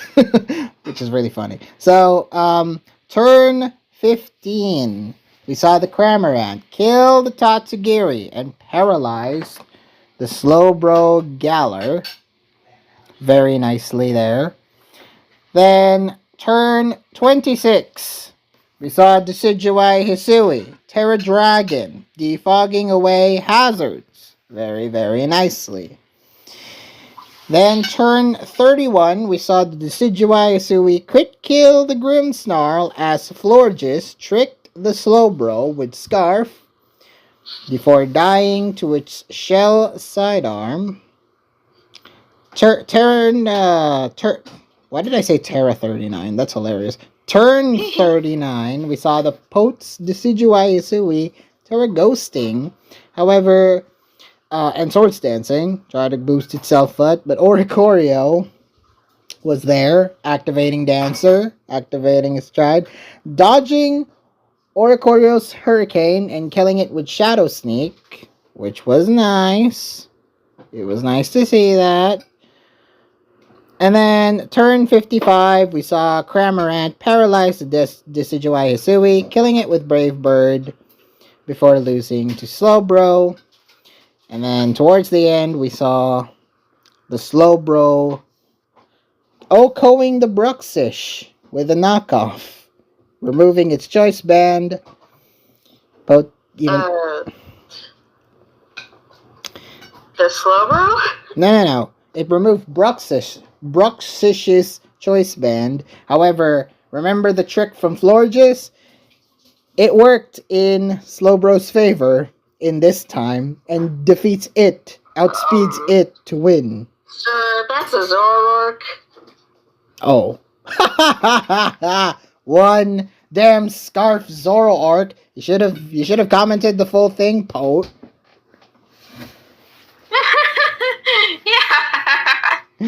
Yeah, the Scarf Zoroark, OHKOs the Bruxish. Wins the game for Pote. Any other thoughts? Yeah, because I don't think that Slowbro's running knockoff. Just a thought. Yeah, I would love to see a physical Slowbro using knockoff, right? Maybe in like... can it learn that? I don't think it can learn that, no. I don't think it can learn that. Let's check real quick. We can check it on Champions. Slowbro Galar is a thing in Champions. No, I'm not checking on Champions. Champions hater over here. It doesn't learn knockoff. Also, Mikoi, knockoff doesn't exist in Champions. Yeah, no, it does. No, it does. And do you mean to tell me Incineroar lost knockoff and nothing else did? Yeah, Incineroar did lose knockoff, which was a shame. I know my Zarina. Oh, so they were just specifically nerfing Incineroar. Yes. You're right. You're right about that one. Anyway. Good win for Asa. LC. The tournament's matchup of the century. Geo versus Arcanine in LC. I don't know. This one I saw chat in the room tour. It's like, oh, I can't wait for Arcanine versus Geo. This will be my highlight match. Young impressionable. People were saying that? Young impressionable tours room regs were saying that. Yes. That's actually quite nice. It is quite nice. They're really putting these two as the top of the pedestal in terms of, a hype matchup. Good on you, folks. Dream big. Too bad this matchup was far from favorable for Giev. How unfortunate, yes. Turn 2. We saw Gothita defeat the Marini very, very handily with a nice psychic. While Larvesta burns the Meanfu on turn 6. So the game started well for Gio. Yeah, but you gotta understand, there's not a single fire resist on her team. Yeah, that versus a Scarf, Flare Blitz, Rockhead, Growlithe. Yeah, that was. We don't got anything for that. We don't got a Marini. We don't got a Mudbray. We got nothing. I guess she was banking on the Meanfu to deal it. Yeah, things are not good when the best wall you have against that is Mean Foo. Yeah, not even Toad School, because Toad School dies to it. Turn 19 is where things started to go wrong. Because Gibbs Mean Foo misses the high jump kick. Yeah, that's another thing.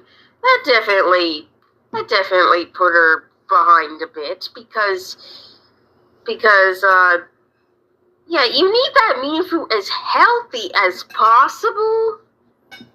Mm-hmm.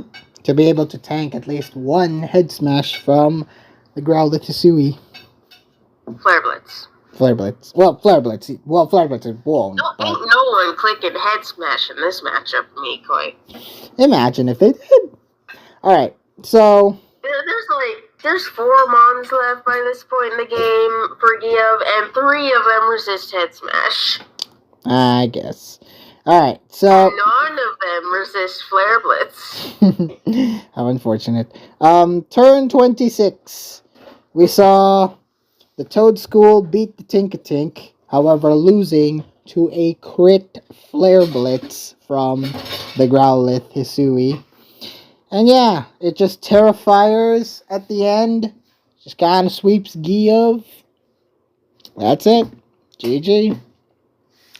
Yeah, I heard that Give apparently didn't have much in the way of helpful Terras against it either. Aw, not even a Terra Water? Not even a Terra Water something? Not from what I heard. Yikes. How unfortunate. I'm sure they prepped well for it, but yeah. How unfortunate for Giov. Alright. Ralph doesn't really come that much anymore. It is just ill prepared for it. It is a lost relic in LC. A very useful lost relic. I wouldn't say it's that obscure. It's just a bit less common nowadays than it was in earlier Gen 9 LC. Next up is doubles. Tenebrosite defeating Calm Mind 75. Thankfully, the other one that I glaze as much as humanly possible still can pull off wins like this. Yeah, this is because you glaze One Last Kiss a lot more. But I do glaze Tenebrosite a lot too. And he won. Thank God. Well, this is because you didn't really glaze him this time, because it was doubles and you weren't really sure how he would do. And he did well. I mean, point taken, he did well. Alright. Turn 1. Tornadus missed an icy wind on Landorus, which was very, very... Why the hell are you pronouncing it Tornadus? Because he missed. He missed one. He missed his icy wind on Okay, now is your rule that you pronounce mon names incorrectly if they miss? I make the rules, woman. Keep adding these rules. I make the rules, woman. Alright. We've been doing this for years and this has never been a rule. Alright, turn 4. We saw the boosted King Gambit. Kills the Rillaboom and sashes Tornadus after multiple bleak wind storms to be later killed by Roaring Moon. Man, it was a little funny watching that King Gambit just get continuously boosted up. Yeah, it was really funny. Turn 7, we saw the DNC getting burned. Glamora then kills it, then poisons the Roaring Moon on turn 9 and Terragrast, only to lose to Landorus.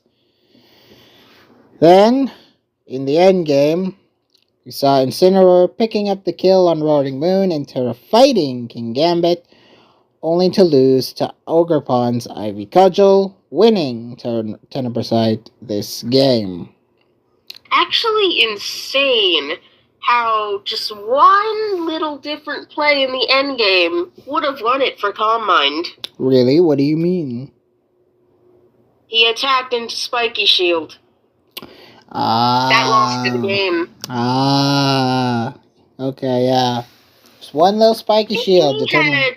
If he had called the spiky shield, which I feel you can probably do that. I mean, he's just gonna spiky shield every other turn. Mm-hmm. If he simply called the spiky shield, then yeah, he probably won. It like if he say parting shotted into the spiky shield. He would have tanked the Ogerpon's Ivory Cudgel, would have won with Incineroar handily. Yeah. Yeah, he would have had enough health to tank one more Ivy Cudgel, I think. Fair enough. Monotype. We saw Hammy. What was it? Defeat adjustments? Yeah. Hammy, yes. Defeat adjustments.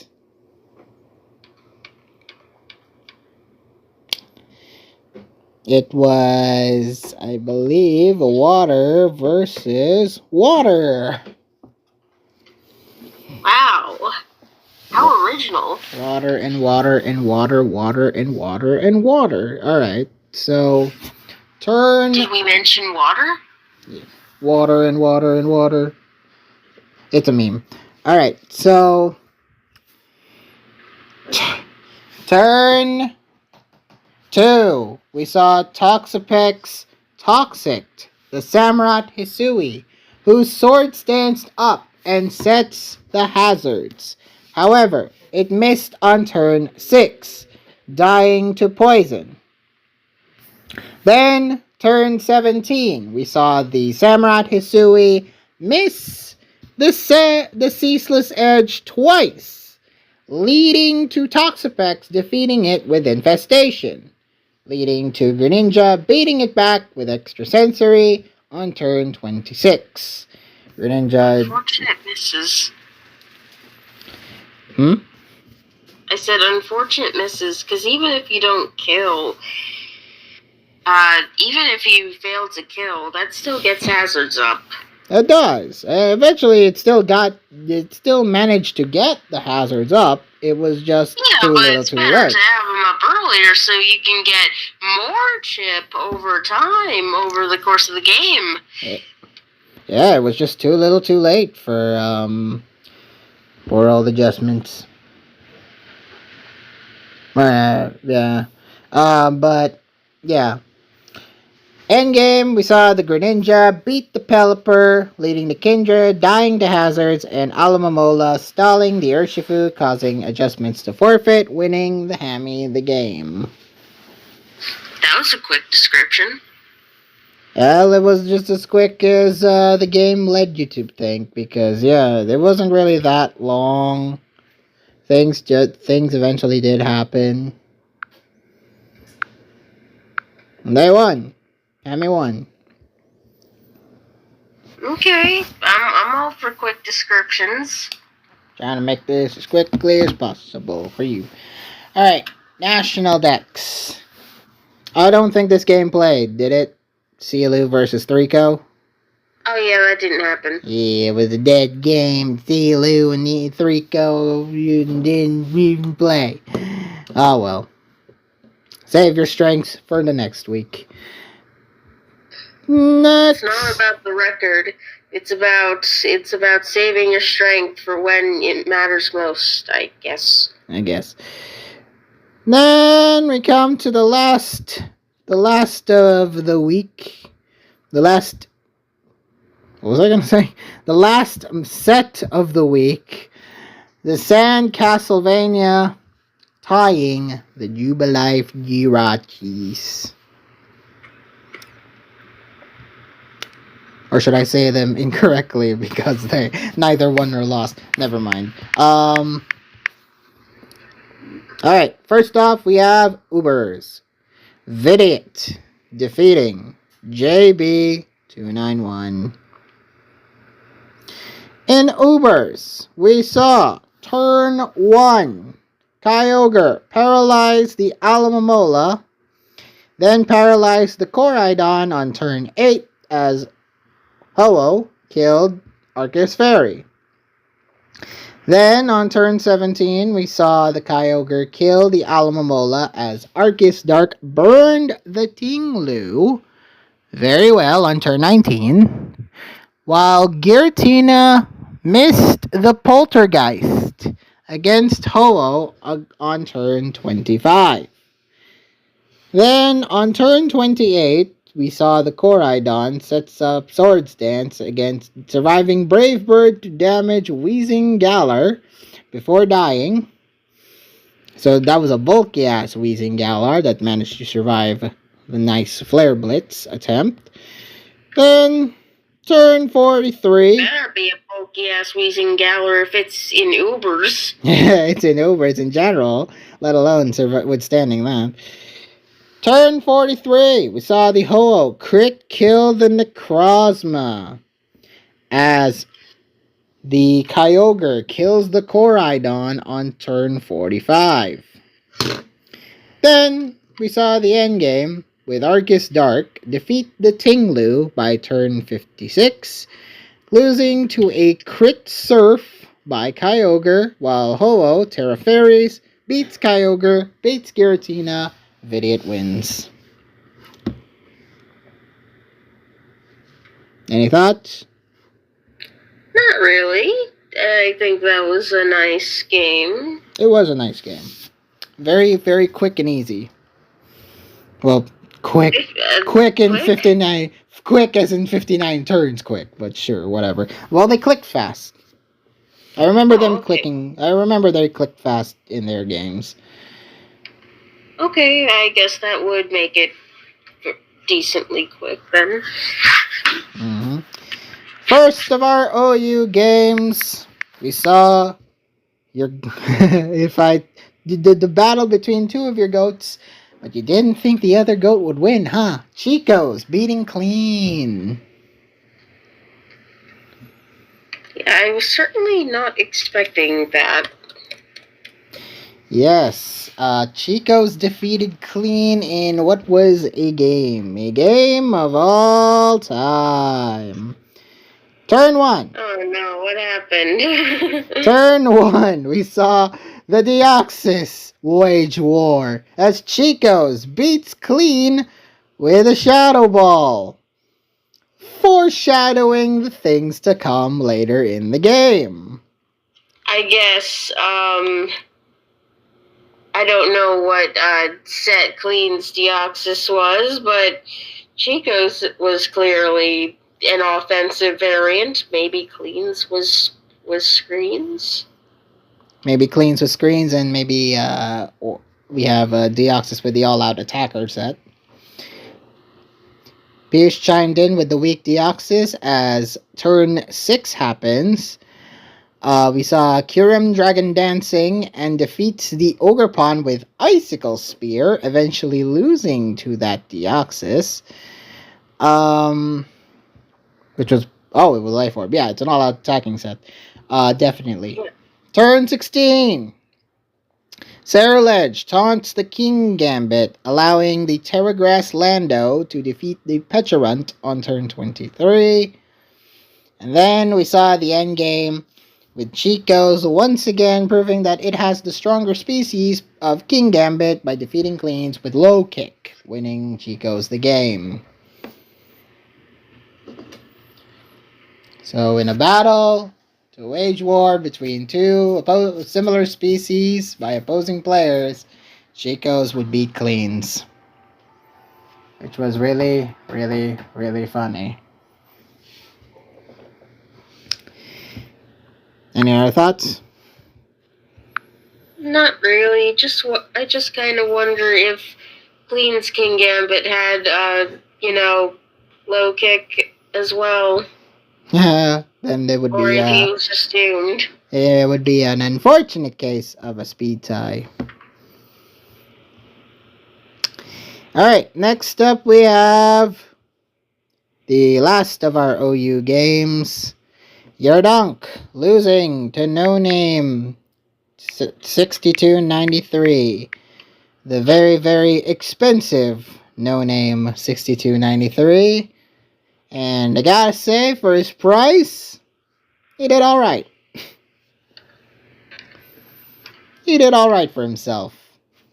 I think I watched the replay of this, and am I remembering correctly that Yerdunk got unlucky? I think it might have. Let's see.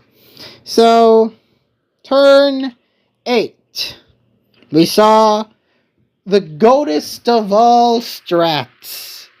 A Tinglu. Weakness policy Tinglu. A Tinglu carrying weakness policy, which actually defeated a Hatterene? Like, what?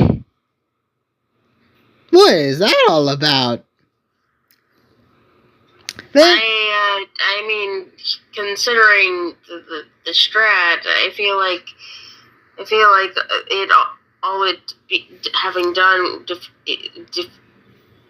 I feel that for the strat, all it having done was defeat Hatterene. That's kind of.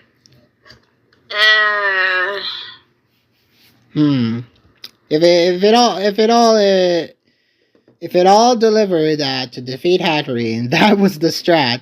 That was the only way to counter Hatterene, is just to have your Tinglu be boosted with weakness policy. Then Lamau, what a set! I mean, there's a Golden Go. Does it? I don't think he needs the weakness policy Tinglu to do that. Speaking of the Golden Go, it missed a focus blast against the King Gambit and the Landorus. Against a hard switching in King Gambit, and that. Dang, that is an unfortunate miss, because then the King Gambit would have just been dead on switching. Yeah, he would have had a huge advantage over No Name at that point, but... what? It sounded like you tried to say good and huge at the same time. Huge advantage. Yes, a huge advantage. So he could have had an advantage there, but unfortunately he didn't. But eventually it did kill the King Gambit on turn 18 before it lost to Lando,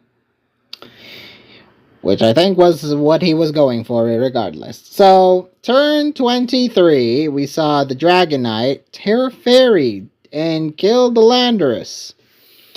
And then Volcanion crit kills the friggin' Raging Bolt the next turn. Unfortunate. Surviving a crit Earthquake to then burn Dragonite later. Anyways, I'm curious about something. Uh-oh. The Volcanion outsped the Glamora. It did? Yeah. What? Well, the Volcanion was dragged out. The Glamora was already in.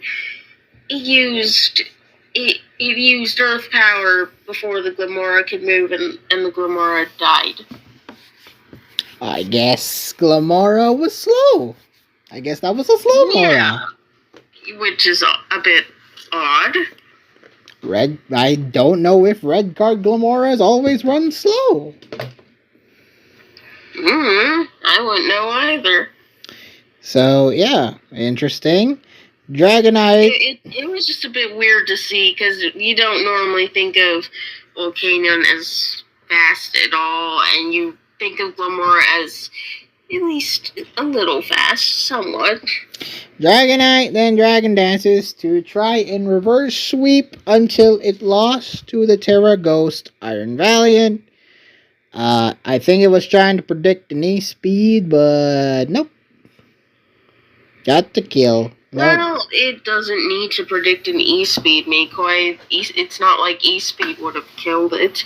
It's more like it did that to, survive the Terra Blast. Yeah, neutralize the Terra Blast. That makes more sense. Yeah, because notice how it did about 40, even through Terra Ghost. That means it would have died if it didn't Terra. And No Name would have been 0-1 if he did that.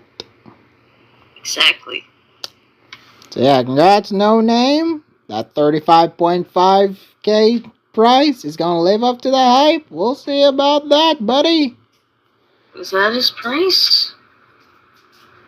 Right? Right? It was 35.5K? I believe so. Was it? We can check later in the I feel video. like it might have been higher. I think I will check later in the video. No, I'm gonna check now. Oh no. You gonna check now? What team is he on again? The fucking Drachis. Oh yeah, you're right. 35.5. Living up to that price, are we, buddy? Alright. Oh yeah, the Jirachis all won their OU games. Ha! The OU team winning their OU games. Hilarious. Wow, who would have thought? Incredible. So surprising. It was surprising indeed. Capping off their OU lucky streak with a baddie defeating a Groza in SVOU. A baddie? The baddie. The baddie games. Alright, turn. Yeah. Say the baddie because like a baddie makes me imagine something different. Well, longest banana comments, orb guy? Really? Don't make me say the thing. Don't make me say the thing. What? Orb guy. Don't make me say it. I'm confused. What is he talking about? I'll let you find out. Alright, so... Alright, turn 3. We saw the Deoxys damaging the Samurott Hisui. Switching out via eject pack as Samurott Hisui misses the Ceaseless Edge, while Glyce scores... Oh, he meant Baddie's avatar. Okay. Yeah, finally. Yeah, so... Well, I didn't have the game open, okay? So, Samurott Hisui misses the Ceaseless Edge, while Glycor sets spikes. Then turn 12 hit. On what turn did Glycor set spikes? Because that was not the same turn as Samurott missing Ceaseless Edge. Turn 11. No. Fuck. Turn. Set a spike on 5. So I was right. I didn't say it. What? No, actually, I didn't say it. When you said 11. Oops. Alright, turn 5, it sets spikes. Okay. Turn 12, Glycor toxics the Samurott Hisui on a hard switch, which was very nice. It was a nice call. Then manages to outstall the Petulant very nicely. Turn 34. We saw the Zamazenta flinch the Dragonite as Samurott dies to poison, while Keldeo kills the Walking Wake by turn 43. Then, turn 50, we saw the King Gambit kill the Goldingo, while Petulant beats the Glycor by turn 55. And then towards the end of the game, we saw Glycor toxic the Dragonite on turn 57, as Zamazenta kills it on turn 60, leaving only Terra Water Petulant all alone by its lonesome to beat against 4 Pokemon. Get toxicked, and then later killed by Zamazenta for a win for Bailey. Any other thoughts? Not really. Good win for the OU team to OU win. Typical OU team wins. Alright. UU. We have Blittius defeating Itoshi Flower. So he did win. I was right about saying he would win, and you convince me otherwise. Listen. I should stop letting you do that. Listen, you gotta let me cook. Maybe Itoshi Flower can pull it back next week. Okay? I don't care. That's not what happened this week. Point is. Turn 2. We saw the Excadrill knocked out the Iron Jugulus, while Tinkaton paralyzed the Keldeo and encored it, removing its item before dying to it. Then we saw Thundurus miss the Focus Blast. There we go. First, one of many times that we've seen it, allowing Hippowdon to whirlwind it out as Houndstone defeated the Grimmsnarl on turn 14. Then Thundurus eventually killed the Hippowdon as Excadrill defeated it in return with Rock Blast and defeated Keldeo with Earthquake. Mandibuzz. Turn 25, we saw the low kick setting up the Swords Dance before getting poisoned and foul played to death by Mandibuzz. First time that foul play actually defeated a high attacking Pokemon with boosted attack stat. Hilarious, right? Wait, what turn? Turn 25. Oh, okay. Well, turn 26. Yeah.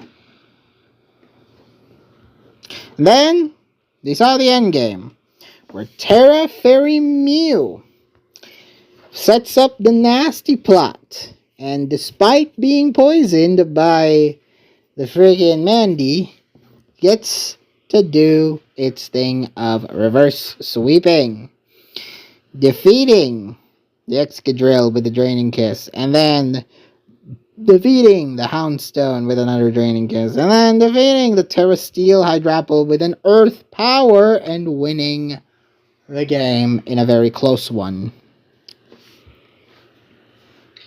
Itoshi Flower should probably not have just Shadow Snaked it. That was, he could have just, attacked it with something more substantial. I mean, it would have survived at least one hit. Yep, it probably could have. Then maybe you can switch it out. It probably could have, to try to get the poison a little bit, at least damage, chip it a little bit before the poison eventually takes it out, but yeah. See, I'm pretty sure this is basically the sand sample, but with Tinkaton instead of Rotom. So, assuming that would be a banded Houndstone with Poltergeist. It could have Poltergeisted the Mew, and that would have done a lot. Yep, it would have. If provided that it didn't Terra. And it might have just, died a lot sooner to poison, and Itoshi Flower could have just won, I think. True. I don't know exactly how much Poltergeist would have done. Seems like it was a decently bulky Mew, considering Shadow Sneak did 28, even though that was, banded. Then again, I don't know. True. Alright, next up we have RU.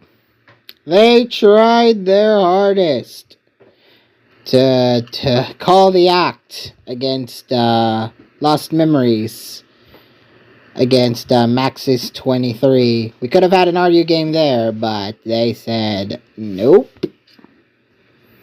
They were trying to prevent it happen, and it didn't happen. Yeah.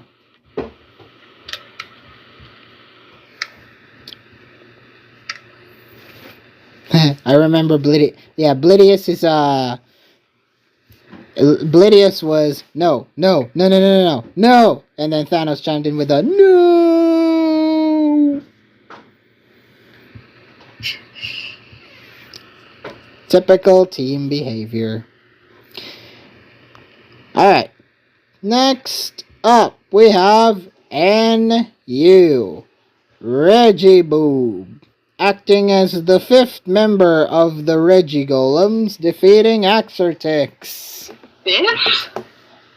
Yeah, 5th. Oh, 7th. I forgot we had the Eliki and the Drago, but yeah, 7th. Again, make fan art of Regiboob. What are you guys smoking? Why are you telling me to make such Not you. Inappropriate fan art? Not you. It doesn't have to be Why you, are you Craig. encouraging Rule 34 fan art, Makoi? It's not even Rule 34 if it doesn't exist. Not saying you should draw a Regirock with boobs or something. That would be weird. Probably been someone who did it. Oh, God. Time to search up Regiboob.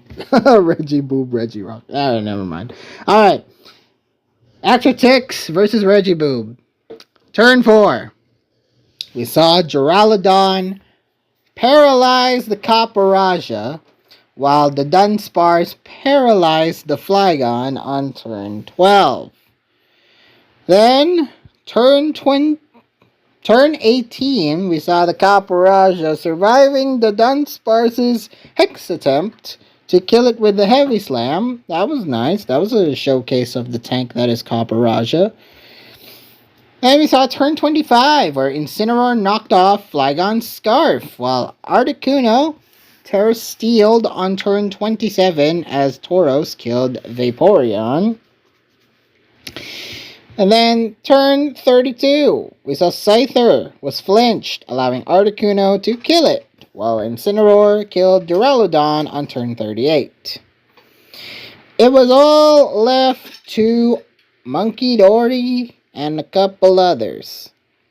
Tricking Bramblegast's item on turn 42 was nice, but despite Bellybolt's Terra Water and Muddy Water attempts, Articuno killed it, as well as Monkey Dory at the end for Regiboob to Reggie-win.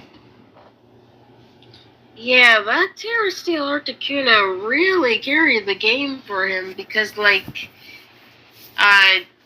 actually it was that plus Hazards, because Hazards basically made it so that Tauros could not continuously come in, and once it was dead, there wasn't a ton XIII could do against the Kuno.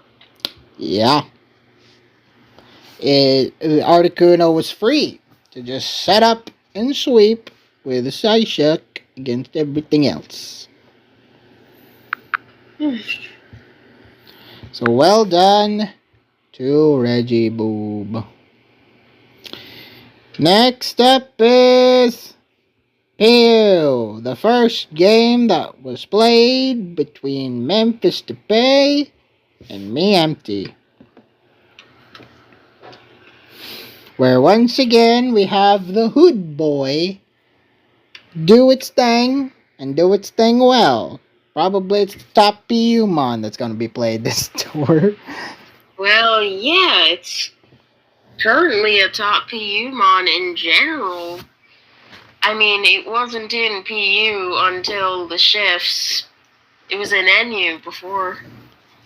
So PU Scrafty is just murdering everything. First off, turn 37. The first real turn that happened was Delphox critting the Rhydon, crit-okoing the Rhydon using Grass Knot. Did that matter, though? It probably didn't matter. I think it was ready to die either way.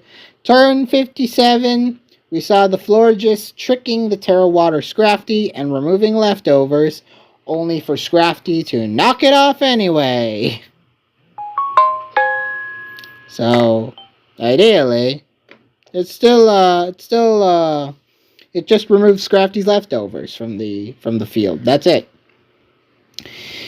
Turn 63. We saw the Bruxish kill the Amoonguss after a hard switch. Then we saw the Scrafty start to set up there before getting switched out. Turn 76. Rhydon survives on 1%. after Decidueye triple arrows, only to be flinched and eventually die. In the end, though, Memphis Depay only had Terra Poison Scrafty bulking up, sweeping the rest of the team, winning Memphis this game. You watched this live when we did these predicts live, so yeah, a bit of my reactions might be on the predicts video. But yeah, it was pretty clear that Memphis Depay had won by that point, so I wasn't in denial. Memphis Depay is a GOAT, and he deserves this win. Next up is LC. Rahul defeating Z-Darky. Surprisingly. And I think even more surprisingly to Rahul. Even Rahul was caught off guard by the fact that he won. I personally didn't think he would win, but you know. I don't think anyone thought he would win until he did. And he did in a surprising way. So turn 2, we saw Stunky's gunk shot missing, allowing Minfu to just kill it with a jump kick. Rahul did not get off to a good start in this game. Yeah, before it died eventually to Glimmet.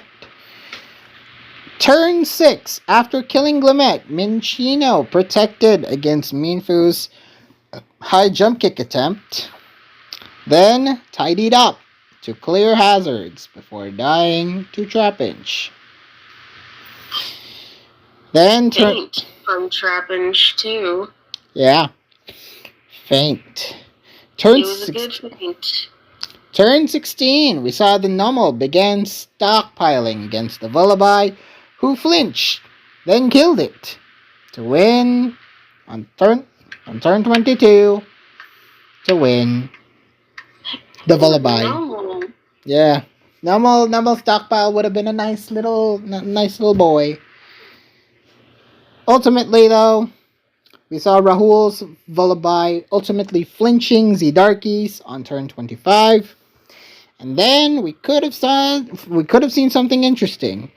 Poliwag managed to hypnosis the Vullaby to death, and then it sets Belly Drum, which you're thinking, whoa, it would have been nuts. But no, it decided to wake up and kill the frickin' thing before it gets going. And funny thing, this was actually a very reacted to game when it was live. Mm-hmm. There was a lot of discussion about it in the Tor server. Mm-hmm.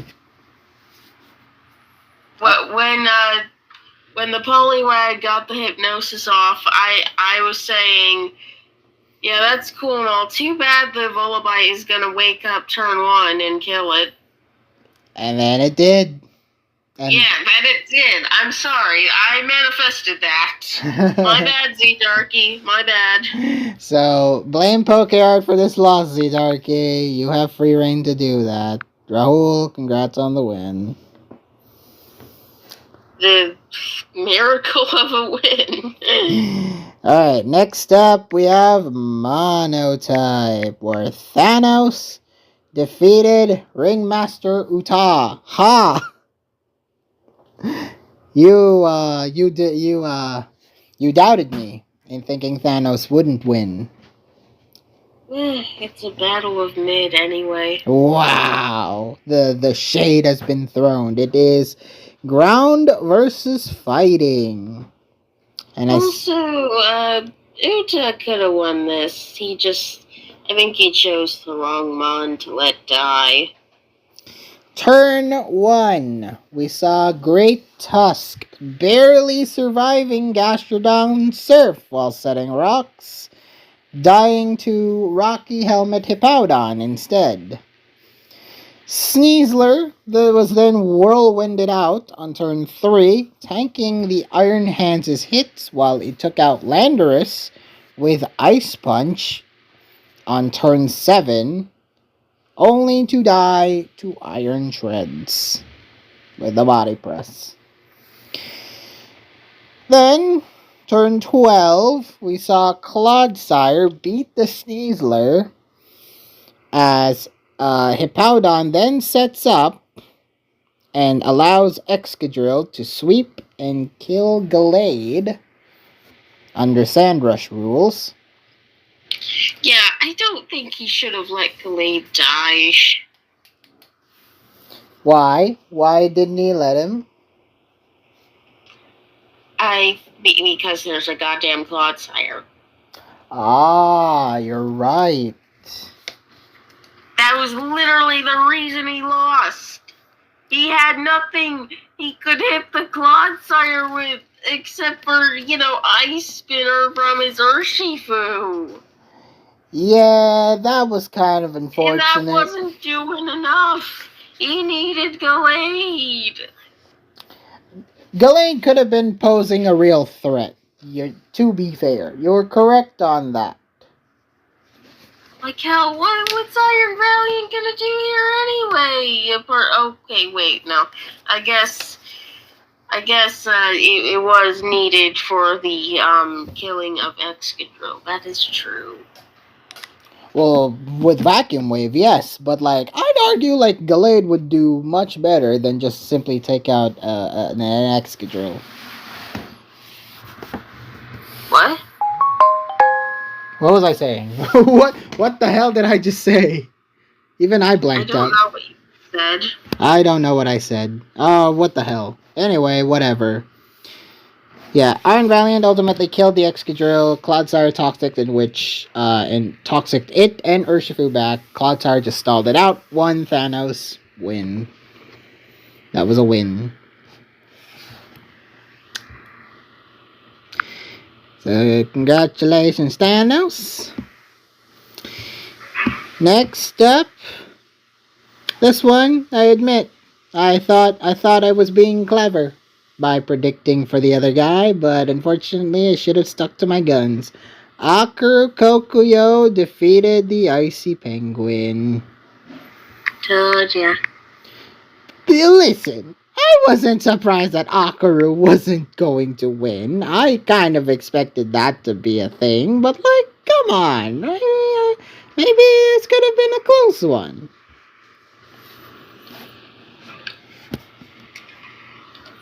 Anyway, turn 2.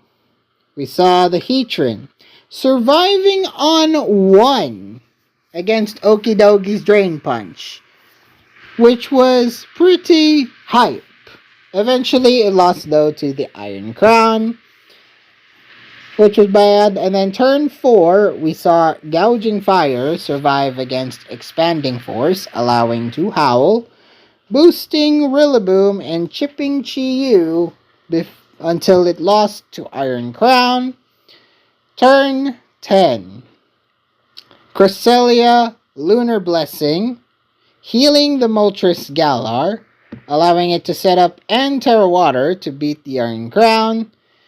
And then eventually the Rillaboom killed both the Indeedee and the Moltres before Moltres defeated the Terra Dark Okidogi to win Akaru the game. Any other thoughts? Not really. I think it was just a well-played game between two doubles goats. You were talking about the Heatran living being hype. I personally thought Terra Water Moltres to survive the Tachyon cutter was more hype. It was a resisted. I thought Heatran was more hype. Well, I'm not familiar with what Moltres does in double, so I didn't know it would have Terra Water. That was cool. That was pretty cool. So yeah, good win for Akaru.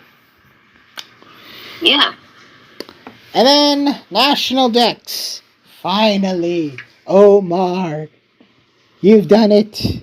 1-0 against Spy OP. He barely did it. I mean, he was actually losing for most of the game, if I remember correctly. Oh, He just man.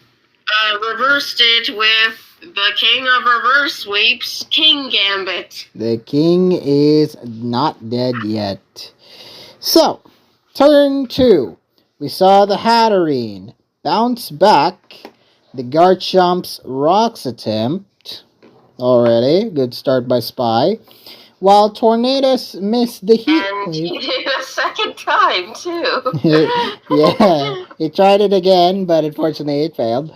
Then Tornadus missed the heat wave on turn 8 against the Goldango, which was very unfortunate. Kind of a spelling the end of the disaster here because on turn 14 we saw the Weavile kill the Terrapagos while Iron Valiant survives Draining Kiss to kill it with Shadow Ball. Then, turn 22, we saw the Weavile kill the Garchomp, but missing the triple axle against the Ogre allowing it to kill with the Ivy Cudgel in return, while Heatran manages to not miss its Magma Storm and actually defeats the Goldango. Very nice. Turn 27, we saw the Ogre killing the Heatran, however, it died to Sinistcha. And then the end, we saw the King of all Gambits defeat the Tornadus on turn 32, eventually killing Gliscor in the end because Earthquake cannot touch the King Gambit because of the balloon and wins for Omar. Crazy how that King Gambit just hadn't sustained a single hit. It was only, it was only brought out then and there, yeah. I don't think we didn't see the King Gambit at all until that endgame. Also, does that mean, like, Gliscor only had Earthquake as an attacking move? Yeah, well, it was either gonna be Spikes or Toxic or even Protect. That's it. I found it interesting that it was running Roost. Yeah, Roost was a odd option, but you know, thing. So yeah, that is the thing. That is all of week 1's matches done. We covered 45 games out of 48. Yeah. So, how did we do in the scores? The predict scores? Yes, the scores. Well, I don't think you're gonna like this. Oh no. We both lost to the pick! Damn it! We couldn't even predict against AI correctly! I don't think that's AI, no. Or the randomizer. Yeah. Anyway, what's our scores? Well, in last place was me, since you convinced me to pick for two things I initially was picking against and would have scored better if I stick to my gut. Ha! I got 18 out of 35. 50-something%? Yeah, that's 51.4%. Barely. So it's still over half. I'm fine as long as it's over half. You got 25 out of 47. Dang, that's better than most of my things. Although this is, I guess, remember, this is actually including the games that were decided via Act. So, take it with a grain of salt, I suppose. So that equates to 53.2%, just barely better than me. And then the pick got 29 out of 47. Damn. 61.7% correct. Well, at least we all did over half, which is, you know, a good thing. Although, pick was only second highest in overall prediction scores. Damn. Because I think I showed you the scores of the other people who posted their predicts on the thread.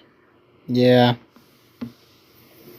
Someone got a very impressive score, let me tell you.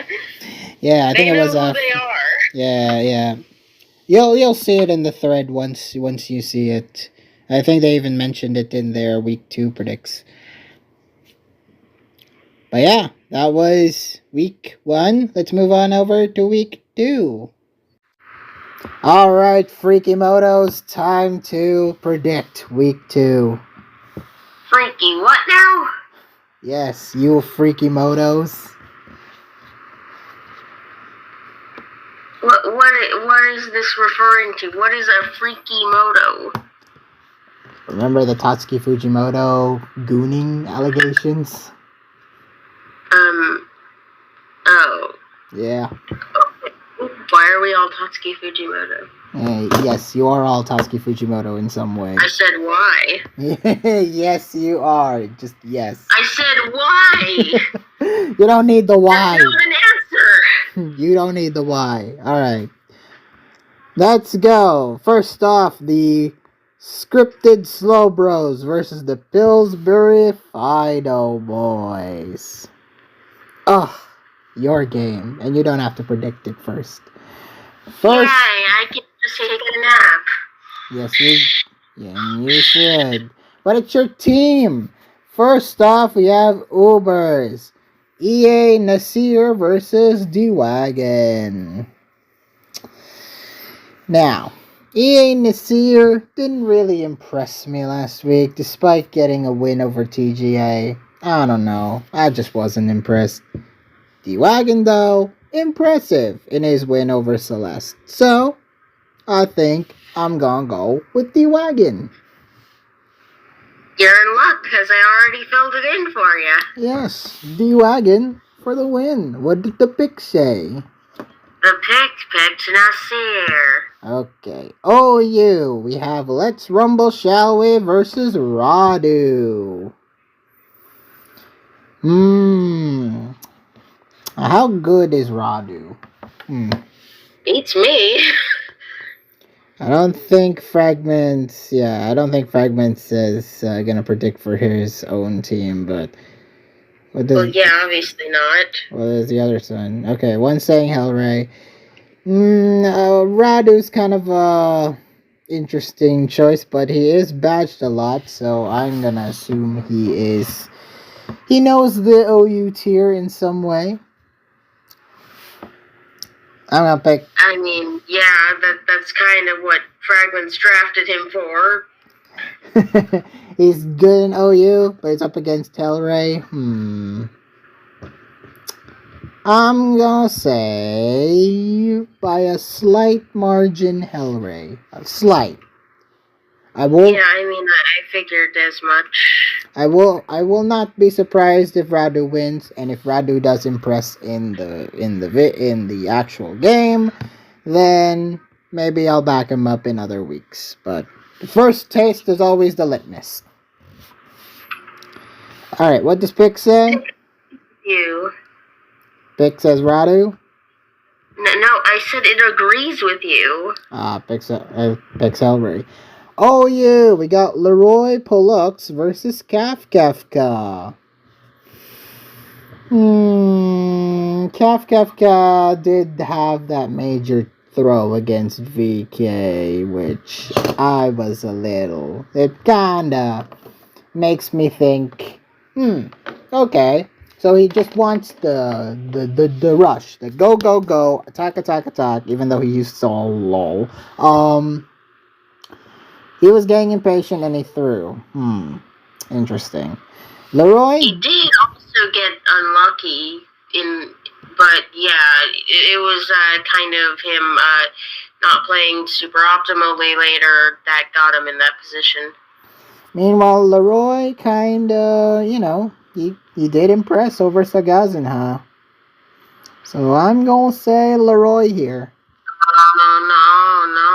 No. You're picking wrong. Well, we'll see about that. If Kafka does not use stall, then we'll probably eat my words. But I'm picking Leroy here just because I was more impressed by his week 1 victory. Fine, okay. Does Pick agree? No, because it knows you're wrong. Oh, the next OU, we have WSSI versus Jojo Wee. Dang, I underestimated Jojo Wee. What the hell? Who is this man? French. Right, he's the man with the French aura. How could we forget? Is French aura too powerful against Sungjin WCCI Woo? What? Probably, yeah. Yeah, I'll go with JoJo. I'll go with JoJo Aura win. Simply. Is it Aura or is it a stand? No, it's simply Aura. It's simply Aura. You know, JoJo characters also have an aura. Well, I guess, but I mean, literally. So sometimes that aura is actually something else. Okay. I mean, whether it's a stand power or it's Hamon or just horses. What? Sure, whatever. Well, one literally does yell out aura, so, you know, he has massive aura. Yeah. Not the same word. Anyway, JoJo Wee for aura.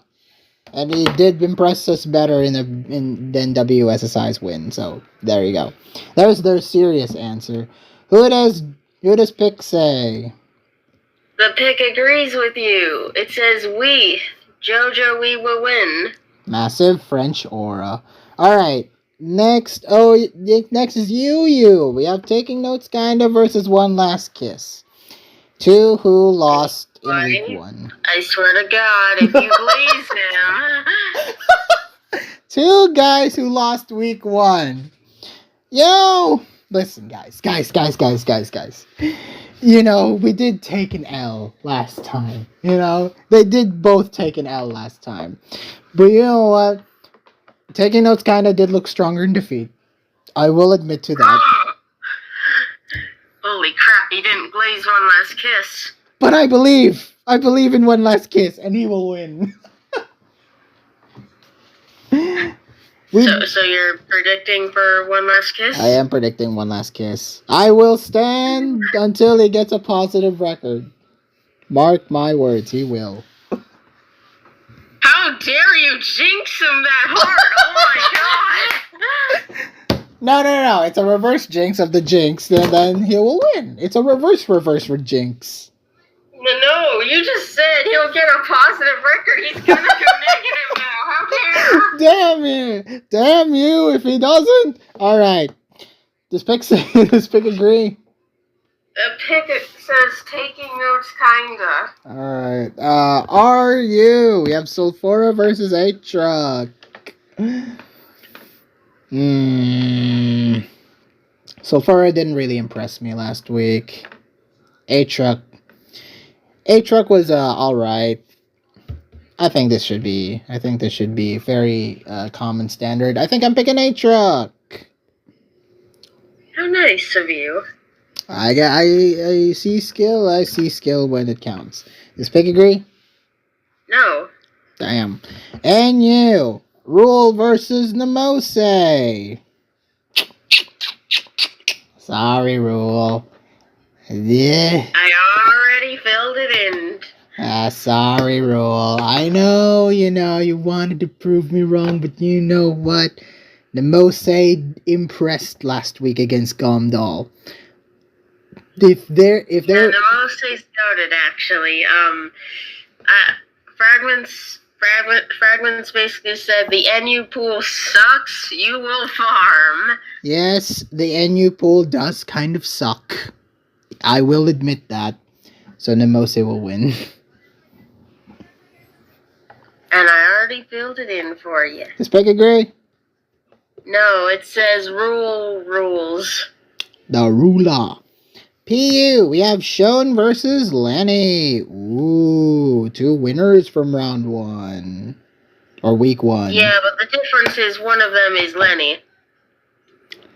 Damn. And he's gonna make all the difference? Because, yes, I will pick Lenny to win. Lenny. I knew it. That's why I already filled it in for you. Lenny had the stronger end game. He had the stronger play than Sean. I think this should be more academic. Lenny wins. Does Pick agree? The pick does not agree. Alright. Yo, I'm going to fill in the rest of your predictions, see if I predict correctly what you're predicting. LC, we have the Iron Pikachu versus Wesh Papillon. Now, I know Iron Pikachu won and Papillon lost. But you know But you know what? Maybe there's a little itty bitty nugget in my head that is saying maybe Cutie Fox will outplay Pap this time. Maybe she'll get lucky. So that itty bitty thing in your head is like delusional then? Maybe Pika will be lucky and win against Pap. If you believe, you believe. Yeah, she'll have to get lucky. She ain't out playing. I'm predicting Wesh Papillon to win, of course. Better player. Pika, unfortunately, your win against Agera, kind of unexpected, but it kind of was lucky to an extent. I'm picking Pap. Because he got wrong. I was correct in predicting what you predicted. Does Pick agree, though? It does. Wow, first time it's agreeing with me. Actually, no, that's not right. Monotype. Yeah, that's not the first time. Cielo versus Wincon. Okay, Art. He'll cook, trust. Wincon will cook. Okay, Art. Wow, you're not really convincing me that Wincon will win. He's Wincon for crying out loud. But he did. The last time you said it, you friggin' lost. So I don't This think time will be different. I don't think you're convincing me right now. I think you're not convincing because I'm picking Cielo. He did win against Tare. Kind of an anticlimactic win, but still it's a win.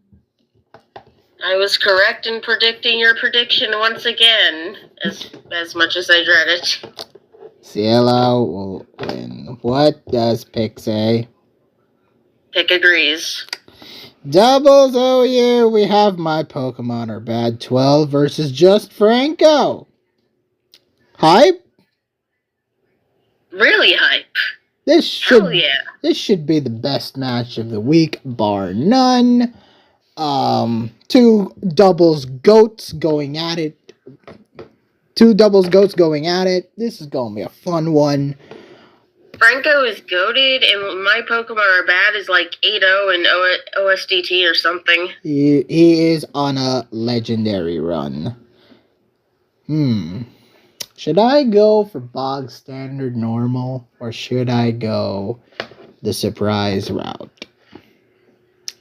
Well, which one is which? I'm not really sure. I mean, these are 2 goats after all. You know what? I have been predicting a lot for the Fidos. So it's time to switch it up a bit. And I am predicting My Pokemon Are Bad to win over Franco. Yeah. Franco! Just Franco! You're predicting against just Franco!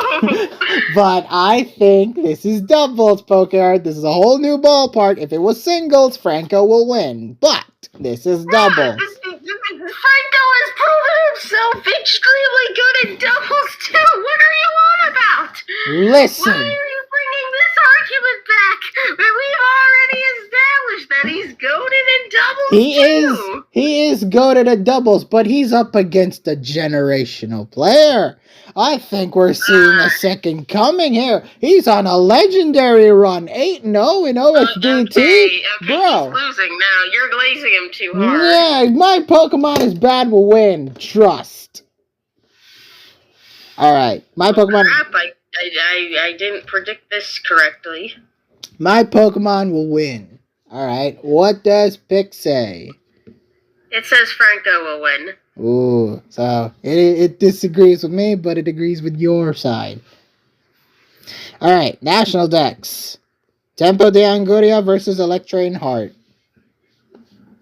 Pokeart. Your player he could have won. He could have won if he just didn't get a Zamazenta matchup. I know. But look. Yeah. Why are you talking like he could have won? He couldn't have. He got the Zamazenta matchup. But you saw Tempo de Anguria. You saw his game. You saw his game with Mr. Fraud. How incredibly good that he played. Sorry to say. Well, Mr. Fraud is also just fraudulent. Have you considered Wow, that? wow. This woman's making accusations and we're not even fighting the guys yet. The malignant chain yet. So, alright.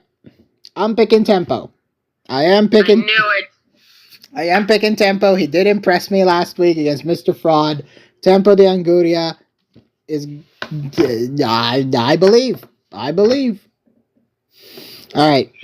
Does Pick agree? And it hurts that I have to root against Tempo. Like that's my goat, but like he can't be my goat right now. Does Pick agree? Pick agrees. Tempo de Anguria. Alright, next up we have... Hey, I can tag you back in now. The Grittiest Golurks versus the Jubilife Jirachis. Ooh. First off is Ubers. We have Celeste versus JB. Who looked stronger in defeat last week?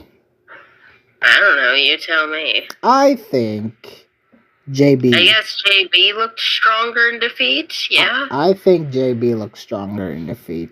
Celeste, last week was a litmus test, I know. And I know a lot of people glazed them in Ubers, but I don't know. Maybe I believe. I'm going JB to win. I genuinely have no idea. What do you think? I don't know. Celeste's matchup wasn't exactly good last week, was it? I don't think... I'm not super well versed in Ubers, but it's pretty needless to say, Dragon brought a great team into them. I like how we're comparing based on week 1 and not their overall skill against each other. I don't know, man. I think JB played better than Celeste.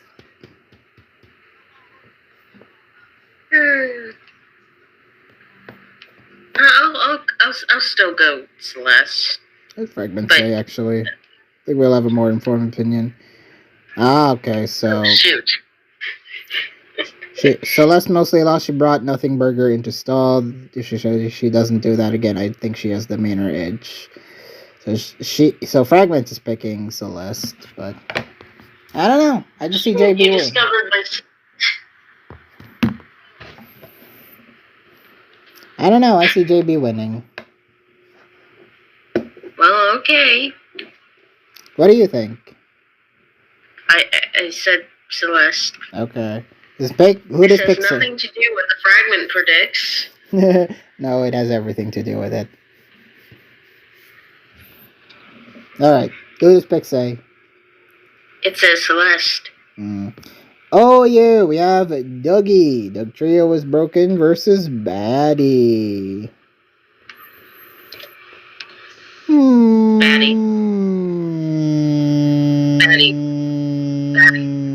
Batty.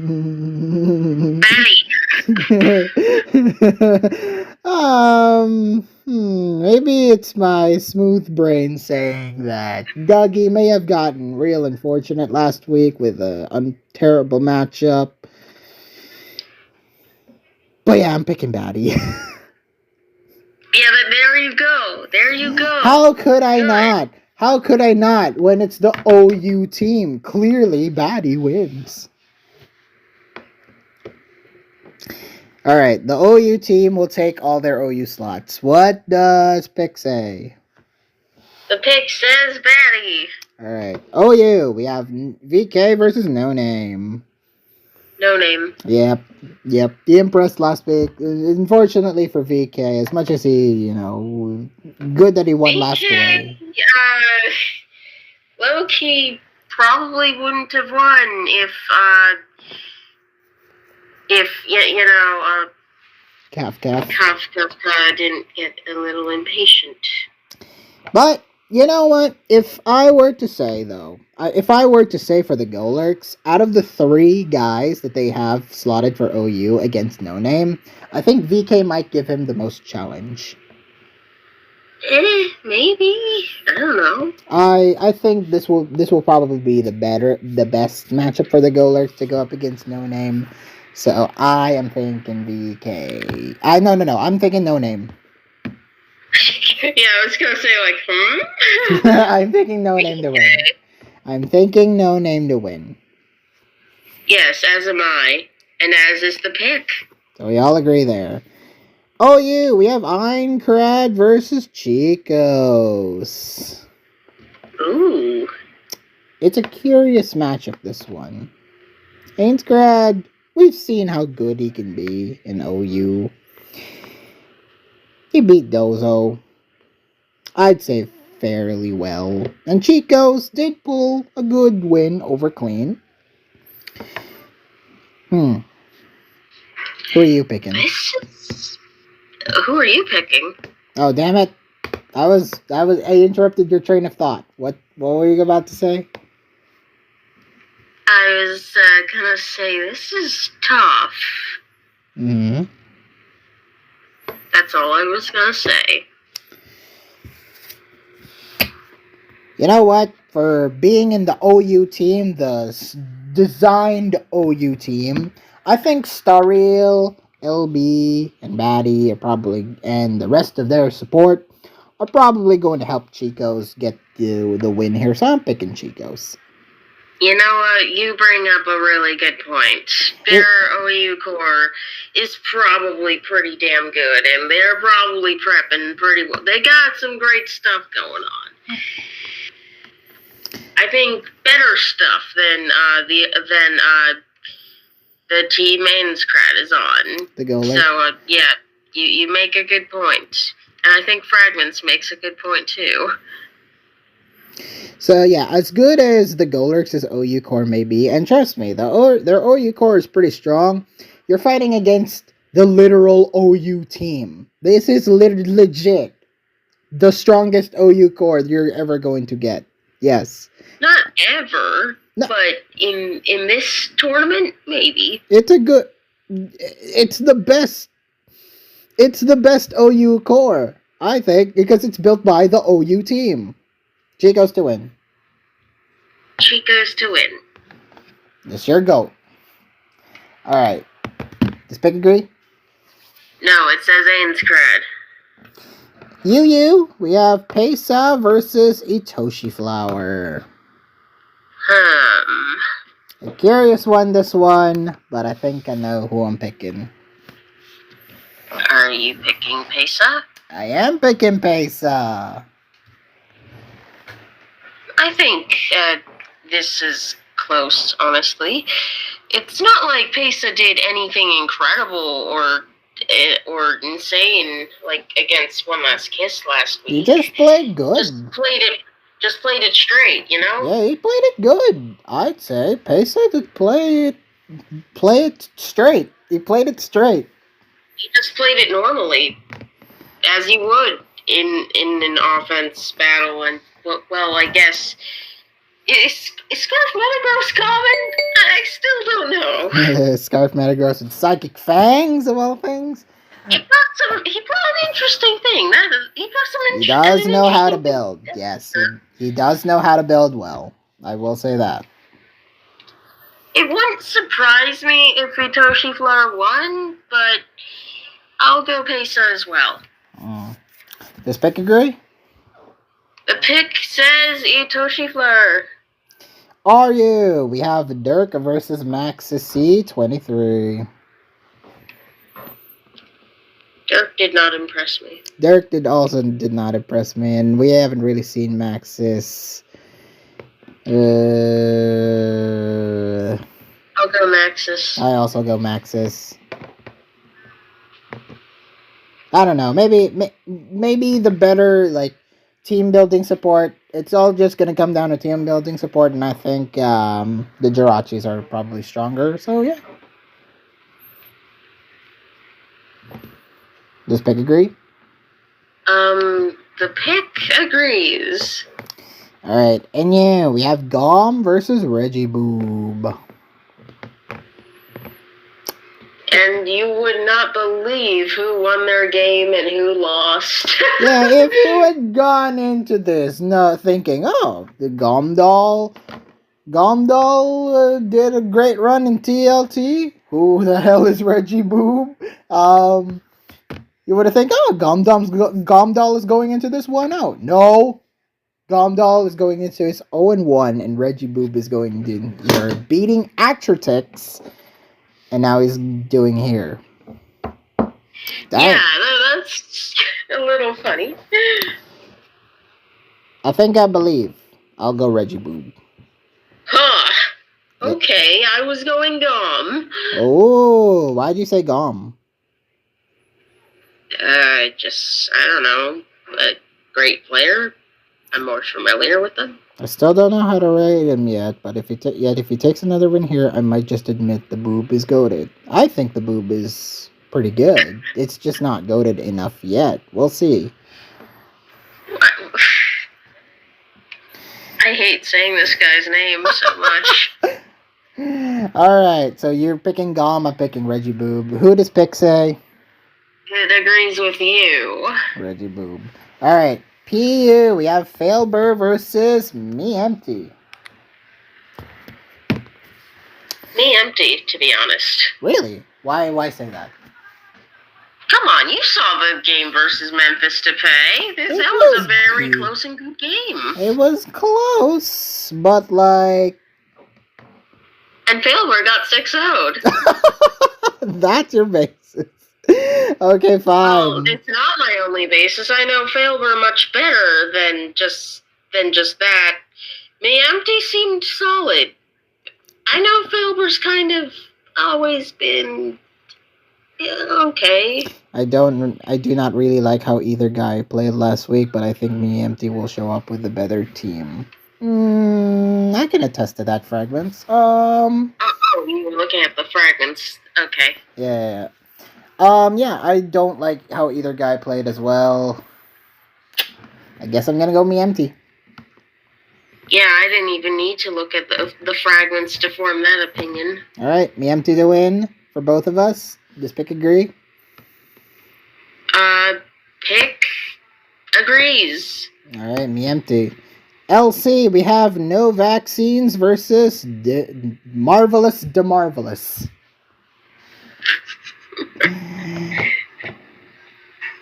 Alright.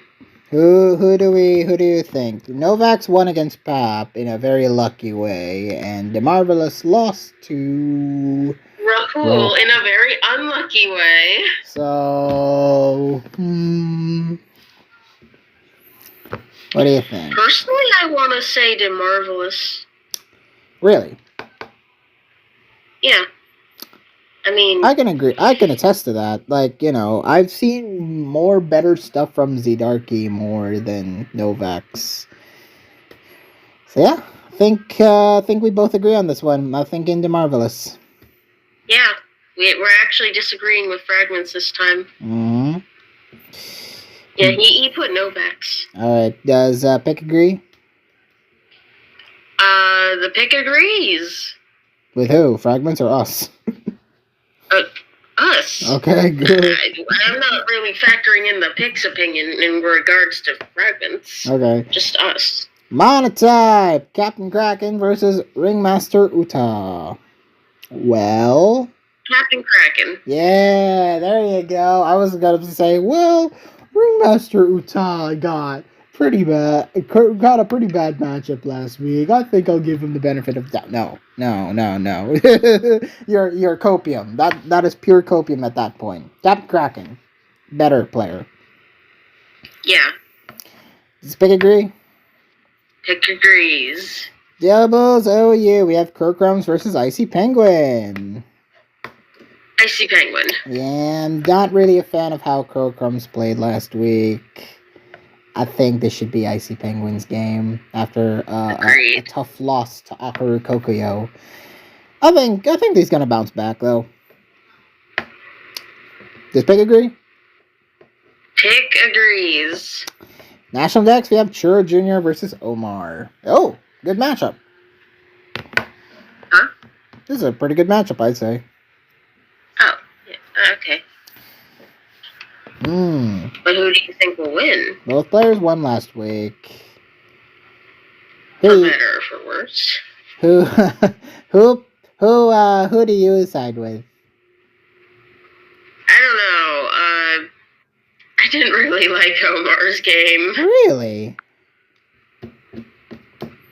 In Spy? I'm picking Churro Jr.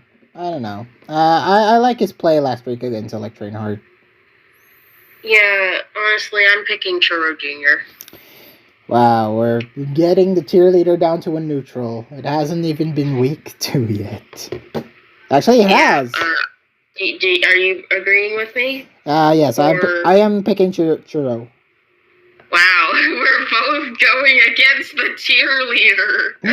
Yeah, I am picking Churro Jr. to win. Sorry, Omar. Alright, do this pick say. The pick says Omar. Because it believes. Alright.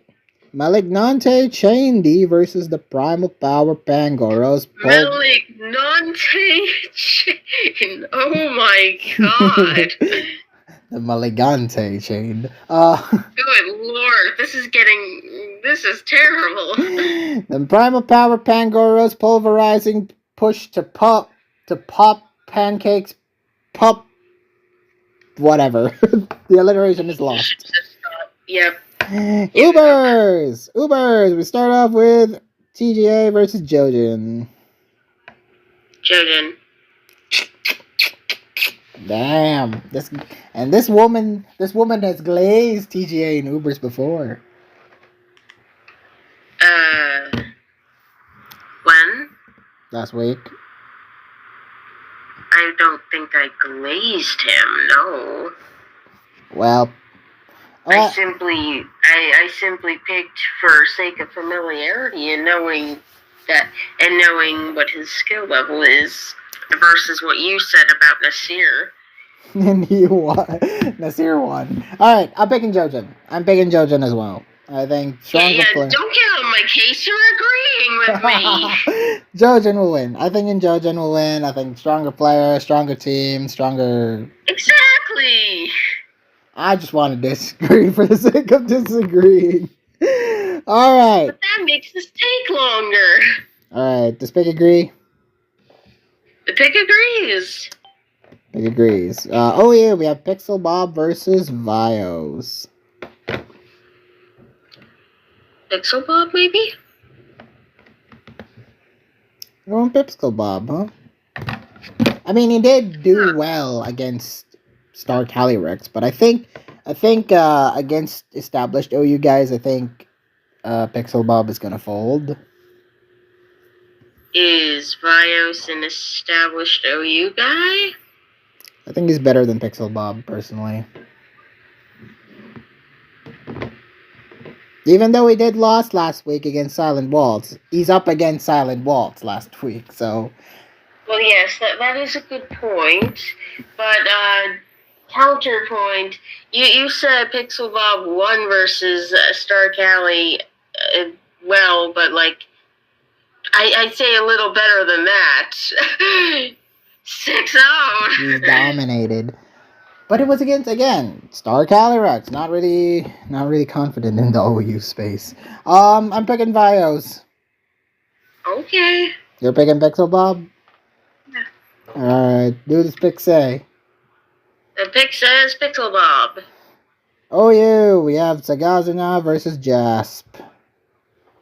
KIC.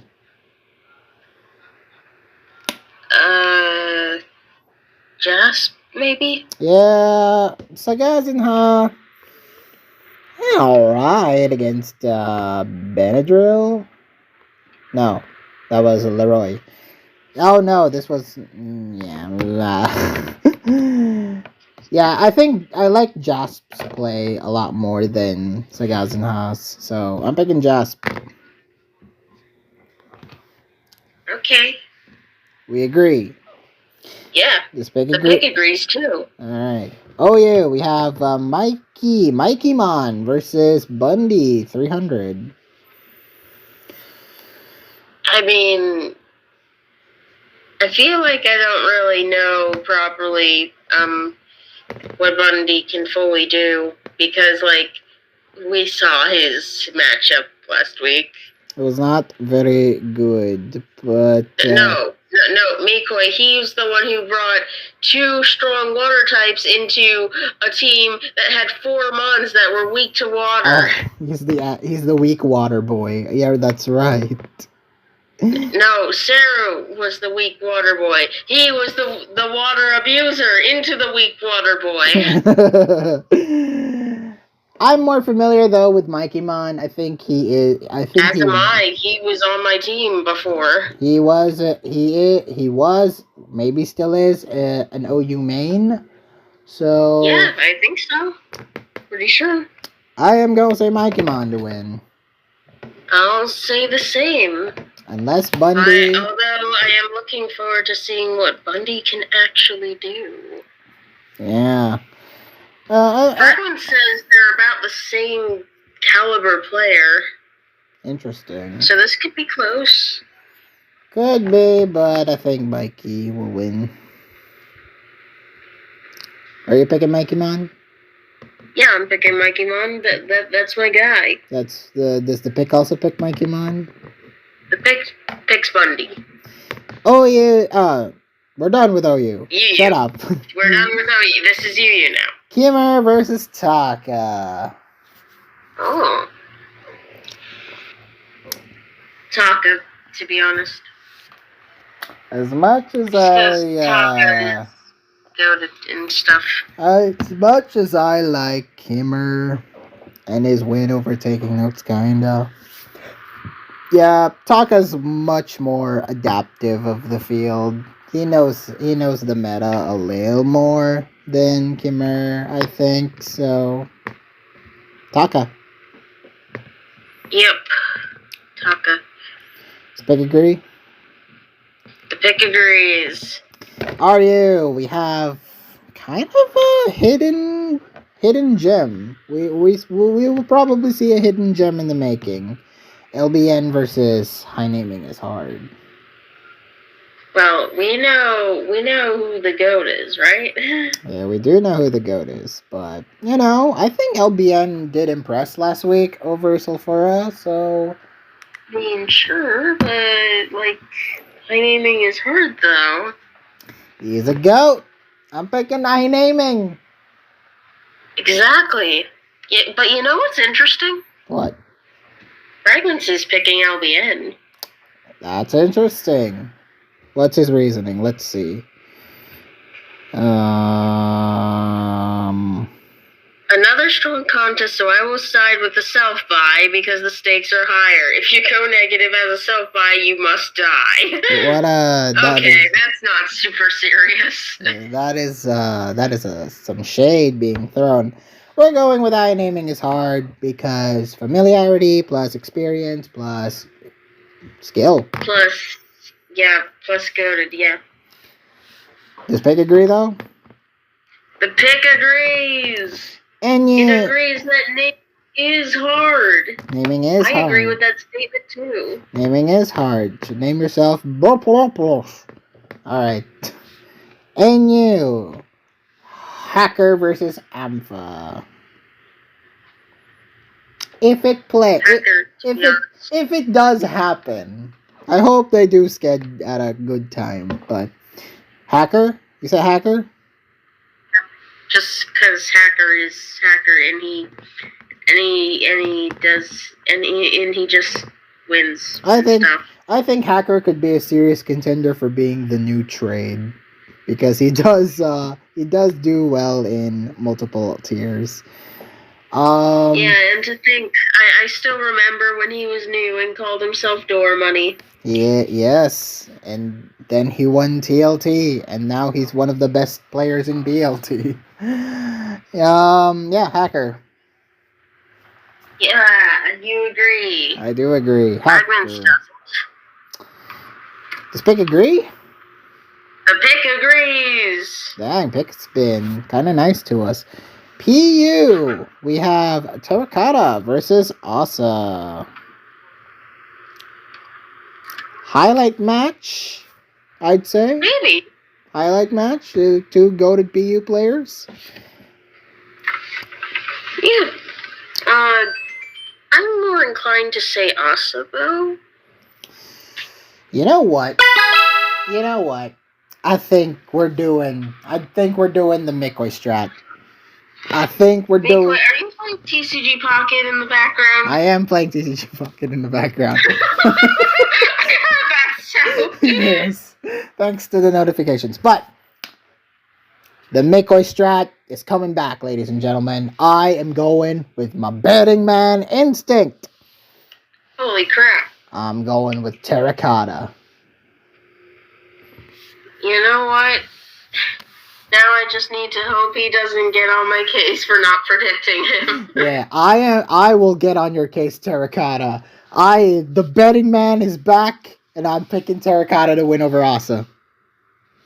I just think Asa is the more recent and possibly more experienced PU main. Asa is goated. Don't get us wrong. Asa is goated. But I want to see an underdog story, man.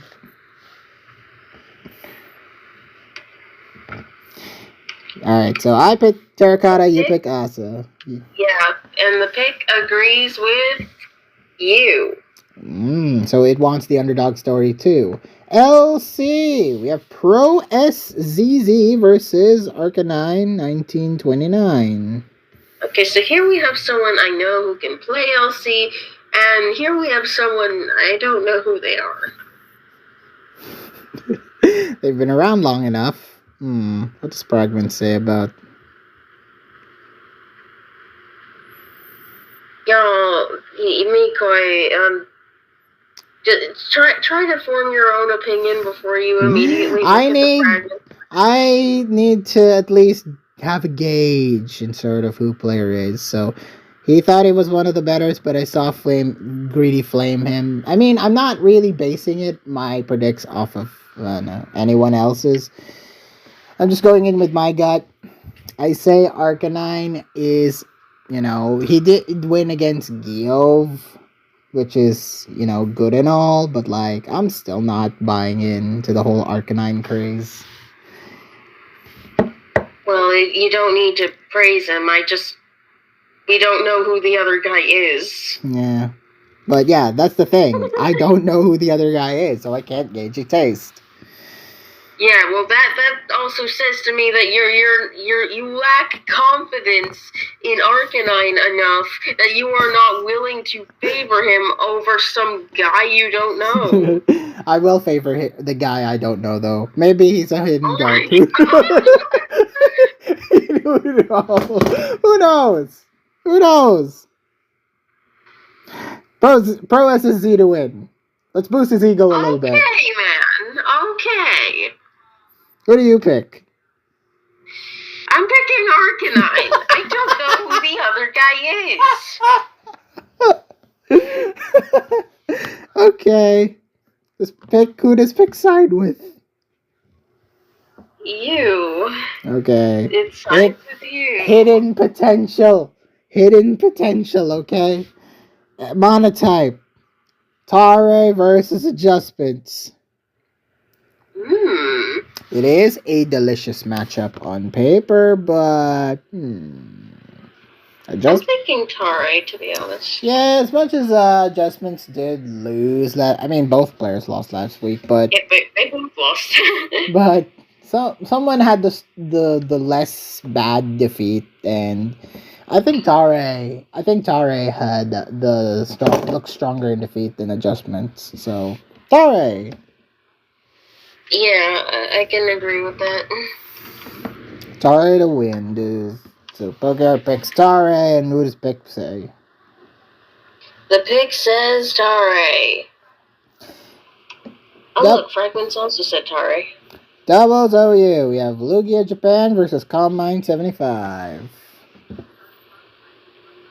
Calm almost won. He did. He was pretty much one playoff from winning. He did. And Lugia JP, sorry, but not really.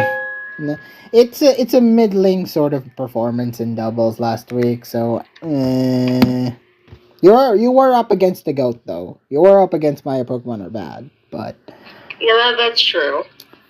I don't know. I like the closer game more. I'm picking Calm. Yeah, me too. Closer games are better. Yeah, because, you never know. Maybe the other player will win, and we'll have a 1-0 player here. Does Pick agree, though? The pick doesn't agree. Picks Lugia. Yeah. National Dex, we have Mr. Fraud versus Rico.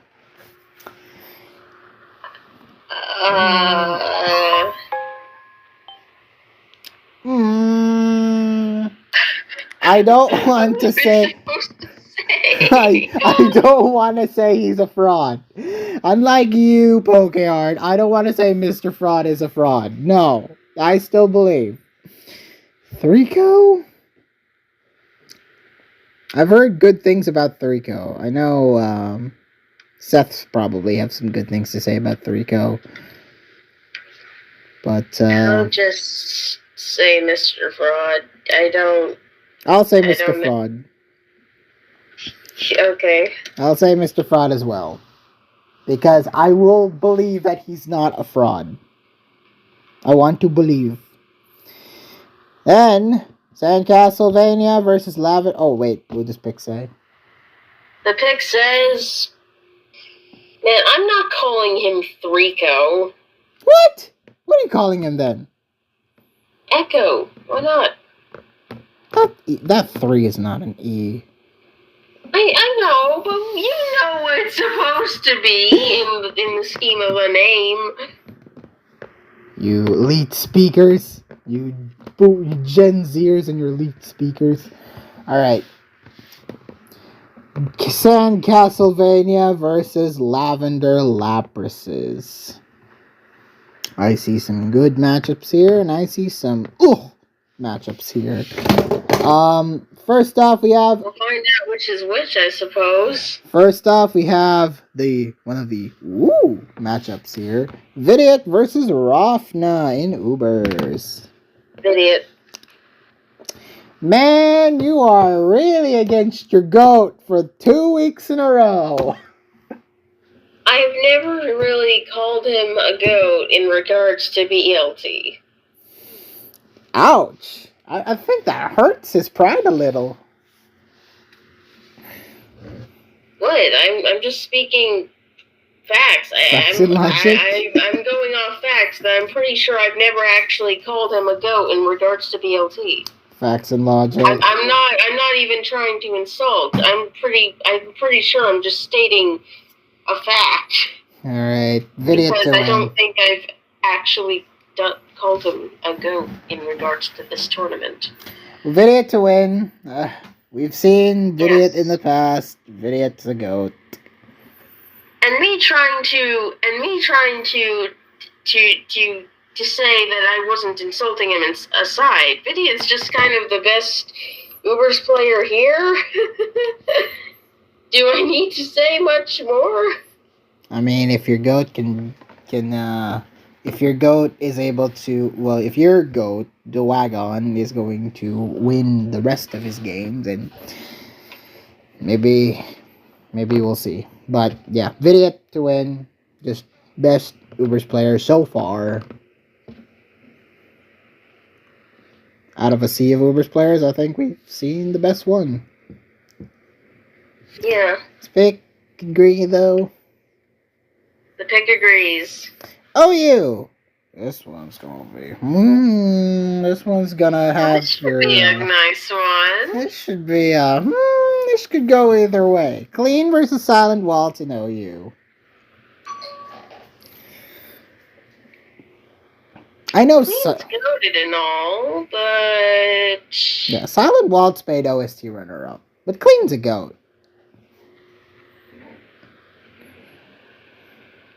I'm thinking Silent Waltz. You know what? Betting man instincts activate. Clean. Is that really a betting man instinct, though? I mean, we both know Silent Waltz. We know Clean to be goated too. Is this really a betting man instinct? But Silent Waltz has the momentum from being runner-up in OST. Yeah, but Clean's still goated. I mean, Clean is goated. Firsthand. Yes, Clean is goated. I'm saying All Clean. I'm saying is that this isn't really a betting man instinct. This could go either way. Okay. But I'm still going with Silent Waltz. Alright, here's pick say. Although it would be kind of sad for Clean to start 0-2. It will be sad. Does pick agree? The pick agrees with me. Alright. Oh yeah, we have your Fragments agrees with you. So who really wins? OU, your dunk versus Benadryl. Your dunk. Over Benadryl, really? Yeah. I thought you would go Benadryl, honestly. Didn't Benadryl, I don't know, I don't really remember much in the way of what Benadryl did last week, but, like, your dunk played fine last week. Against No Name? Got a little unlucky, though. Against No Name? I don't know. Maybe I see potential that you don't see. I think I'm going with Benadryl. Huh. Okay. Alright. Who does pick agree Fragments with? does not agree with you, though.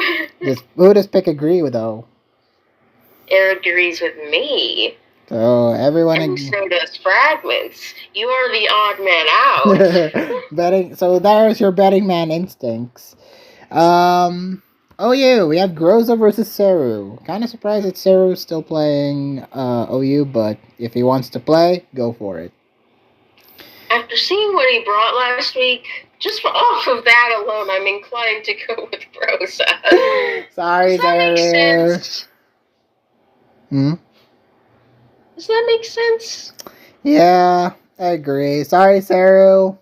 I think I was...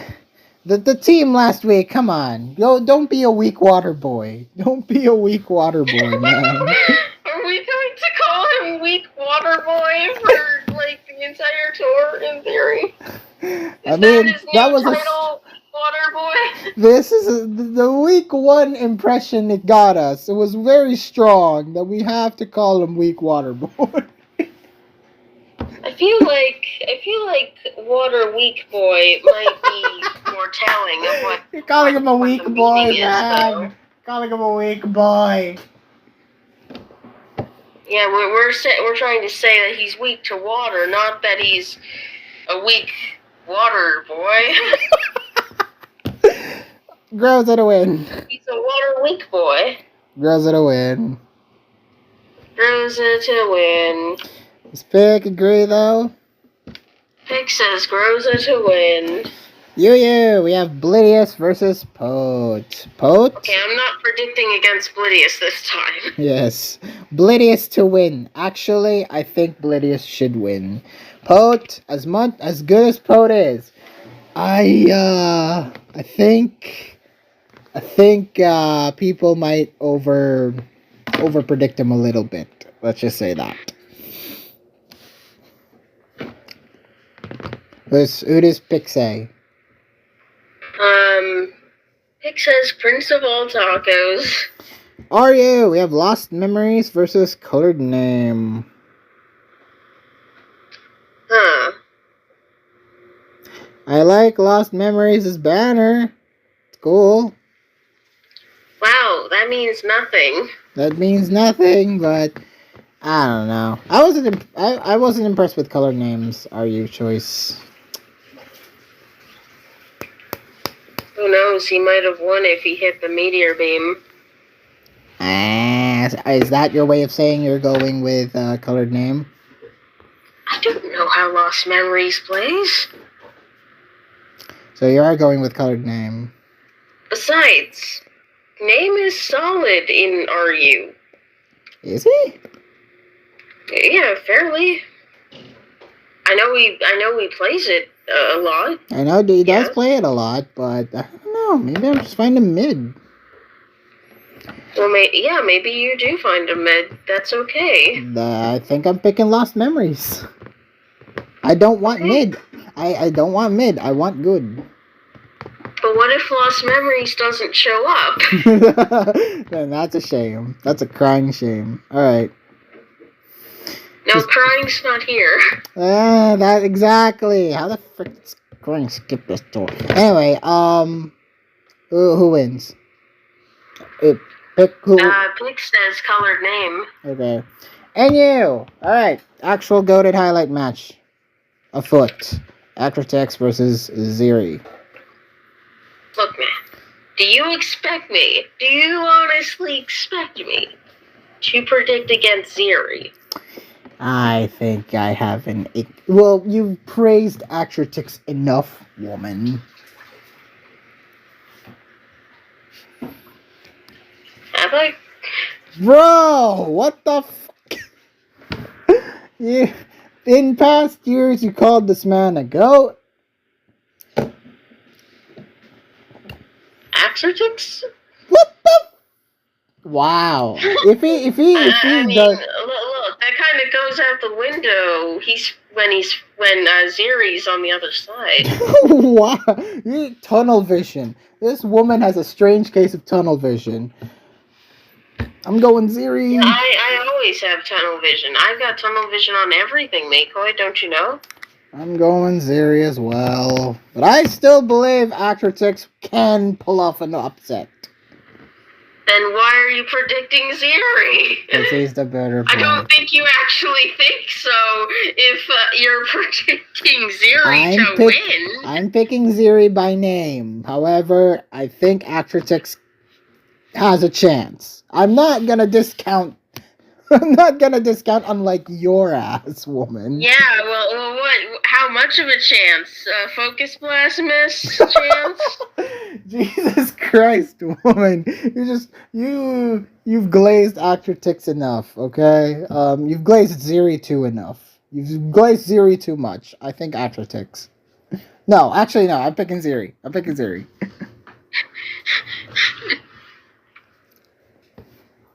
Who does Pick say? It says Acrotex. So it believes. PU, Memphis Depay versus Tabuppa, the battling professor.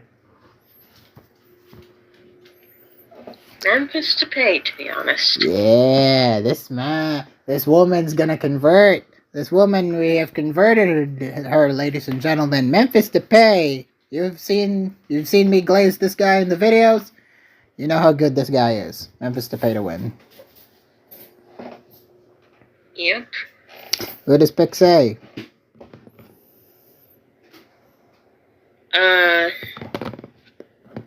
The pick says the battling professor.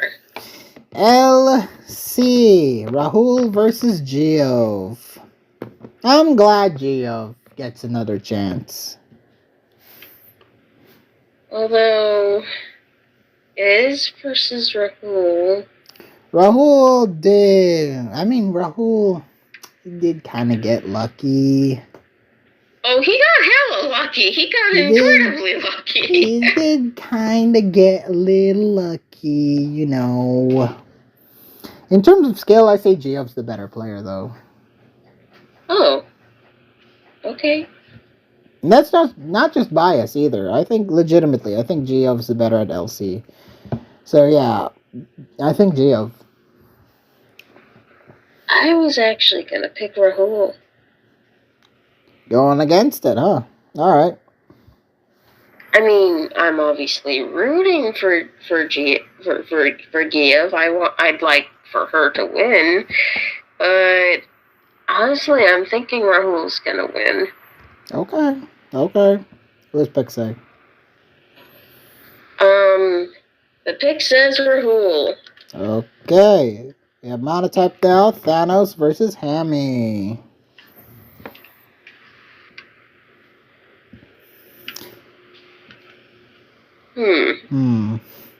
Interesting matchup. It is monotype, so judging of these two, Hammy looked good last week. He did, but I'd say Thanos just looked just as good against Utah last week. Well, Hammy beat the better player. Yeah, he did. That he did. Who are you picking? I'm picking Hammy. I'm picking Thanos. Okay. I mean, I think this is a close matchup. I think it could go either way. Probably. Maybe. It is monotype, after all. Does pick agree with who? It agrees with you. Okay. Doubles OU. Alright. Time for some hype. Akru Kokio versus Tenebrisite. That was close to rhyming. Time for some extreme hype. These two are going to cook absolute gorgeous 5-star meals. Yeah, anyway, Akuru Kokoyo. Oh, man. If there was ever a time. Man, I'm predicting Akuru Kokio twice. Against him twice. Wait, what? You're going Tenebrisite then? Do I, though? Probably. It's gonna be close. I think it's a much closer game than you think. But I'm thinking Akuru Kokio. I think I'm looking at this fairly objectively. I think it's clear who's the more experienced doubles player. I think it's gonna be way closer than you think. But I'm picking Akuru Kokio. Okay, so you're not completely blind to just glazed Tenebrisite. Yeah, I do recognize skill. Akuru Kokio may be the better, I'm basing off of experience. Akuru Kokio will be better in experience. But Tenebrisite, I just have that nagging feeling that, he might win. Alright. The pick says Tenebrisite. Hell yeah. Alright, National Deck. Spy OP versus Silu. Silu. Man, I thought you were gonna be faster than that. No, I'm a little tired. It is Silu's victory here. Silu to win. Spy OP did not impress against Omar. Yeah, Spy OP was decent versus Omar, but this is Silu. This is Silu. This is freaking Silu. If the man goes negative, I will predict against Silu. Alright. What? If the man goes negative this week, I mean. Okay. Alright. Okay. That was our week 2 predictions. Oh my god, this took my brain. Thank you guys so much for watching. Please like this video, leave a comment, subscribe, click that notification bell so you wouldn't miss a video once it comes out. And I promise, maybe, that will be much earlier next week. Yeah, we were just busy this week. We'll be. And yesterday was a really bad day for me. I didn't have time to deal with it. But maybe next week, hopefully. Well, more so her than me, but I hope next week will be a little more punctual this time. But yeah. Thank you guys so much for watching. This has been McCoy, signing out. So long. Farewell.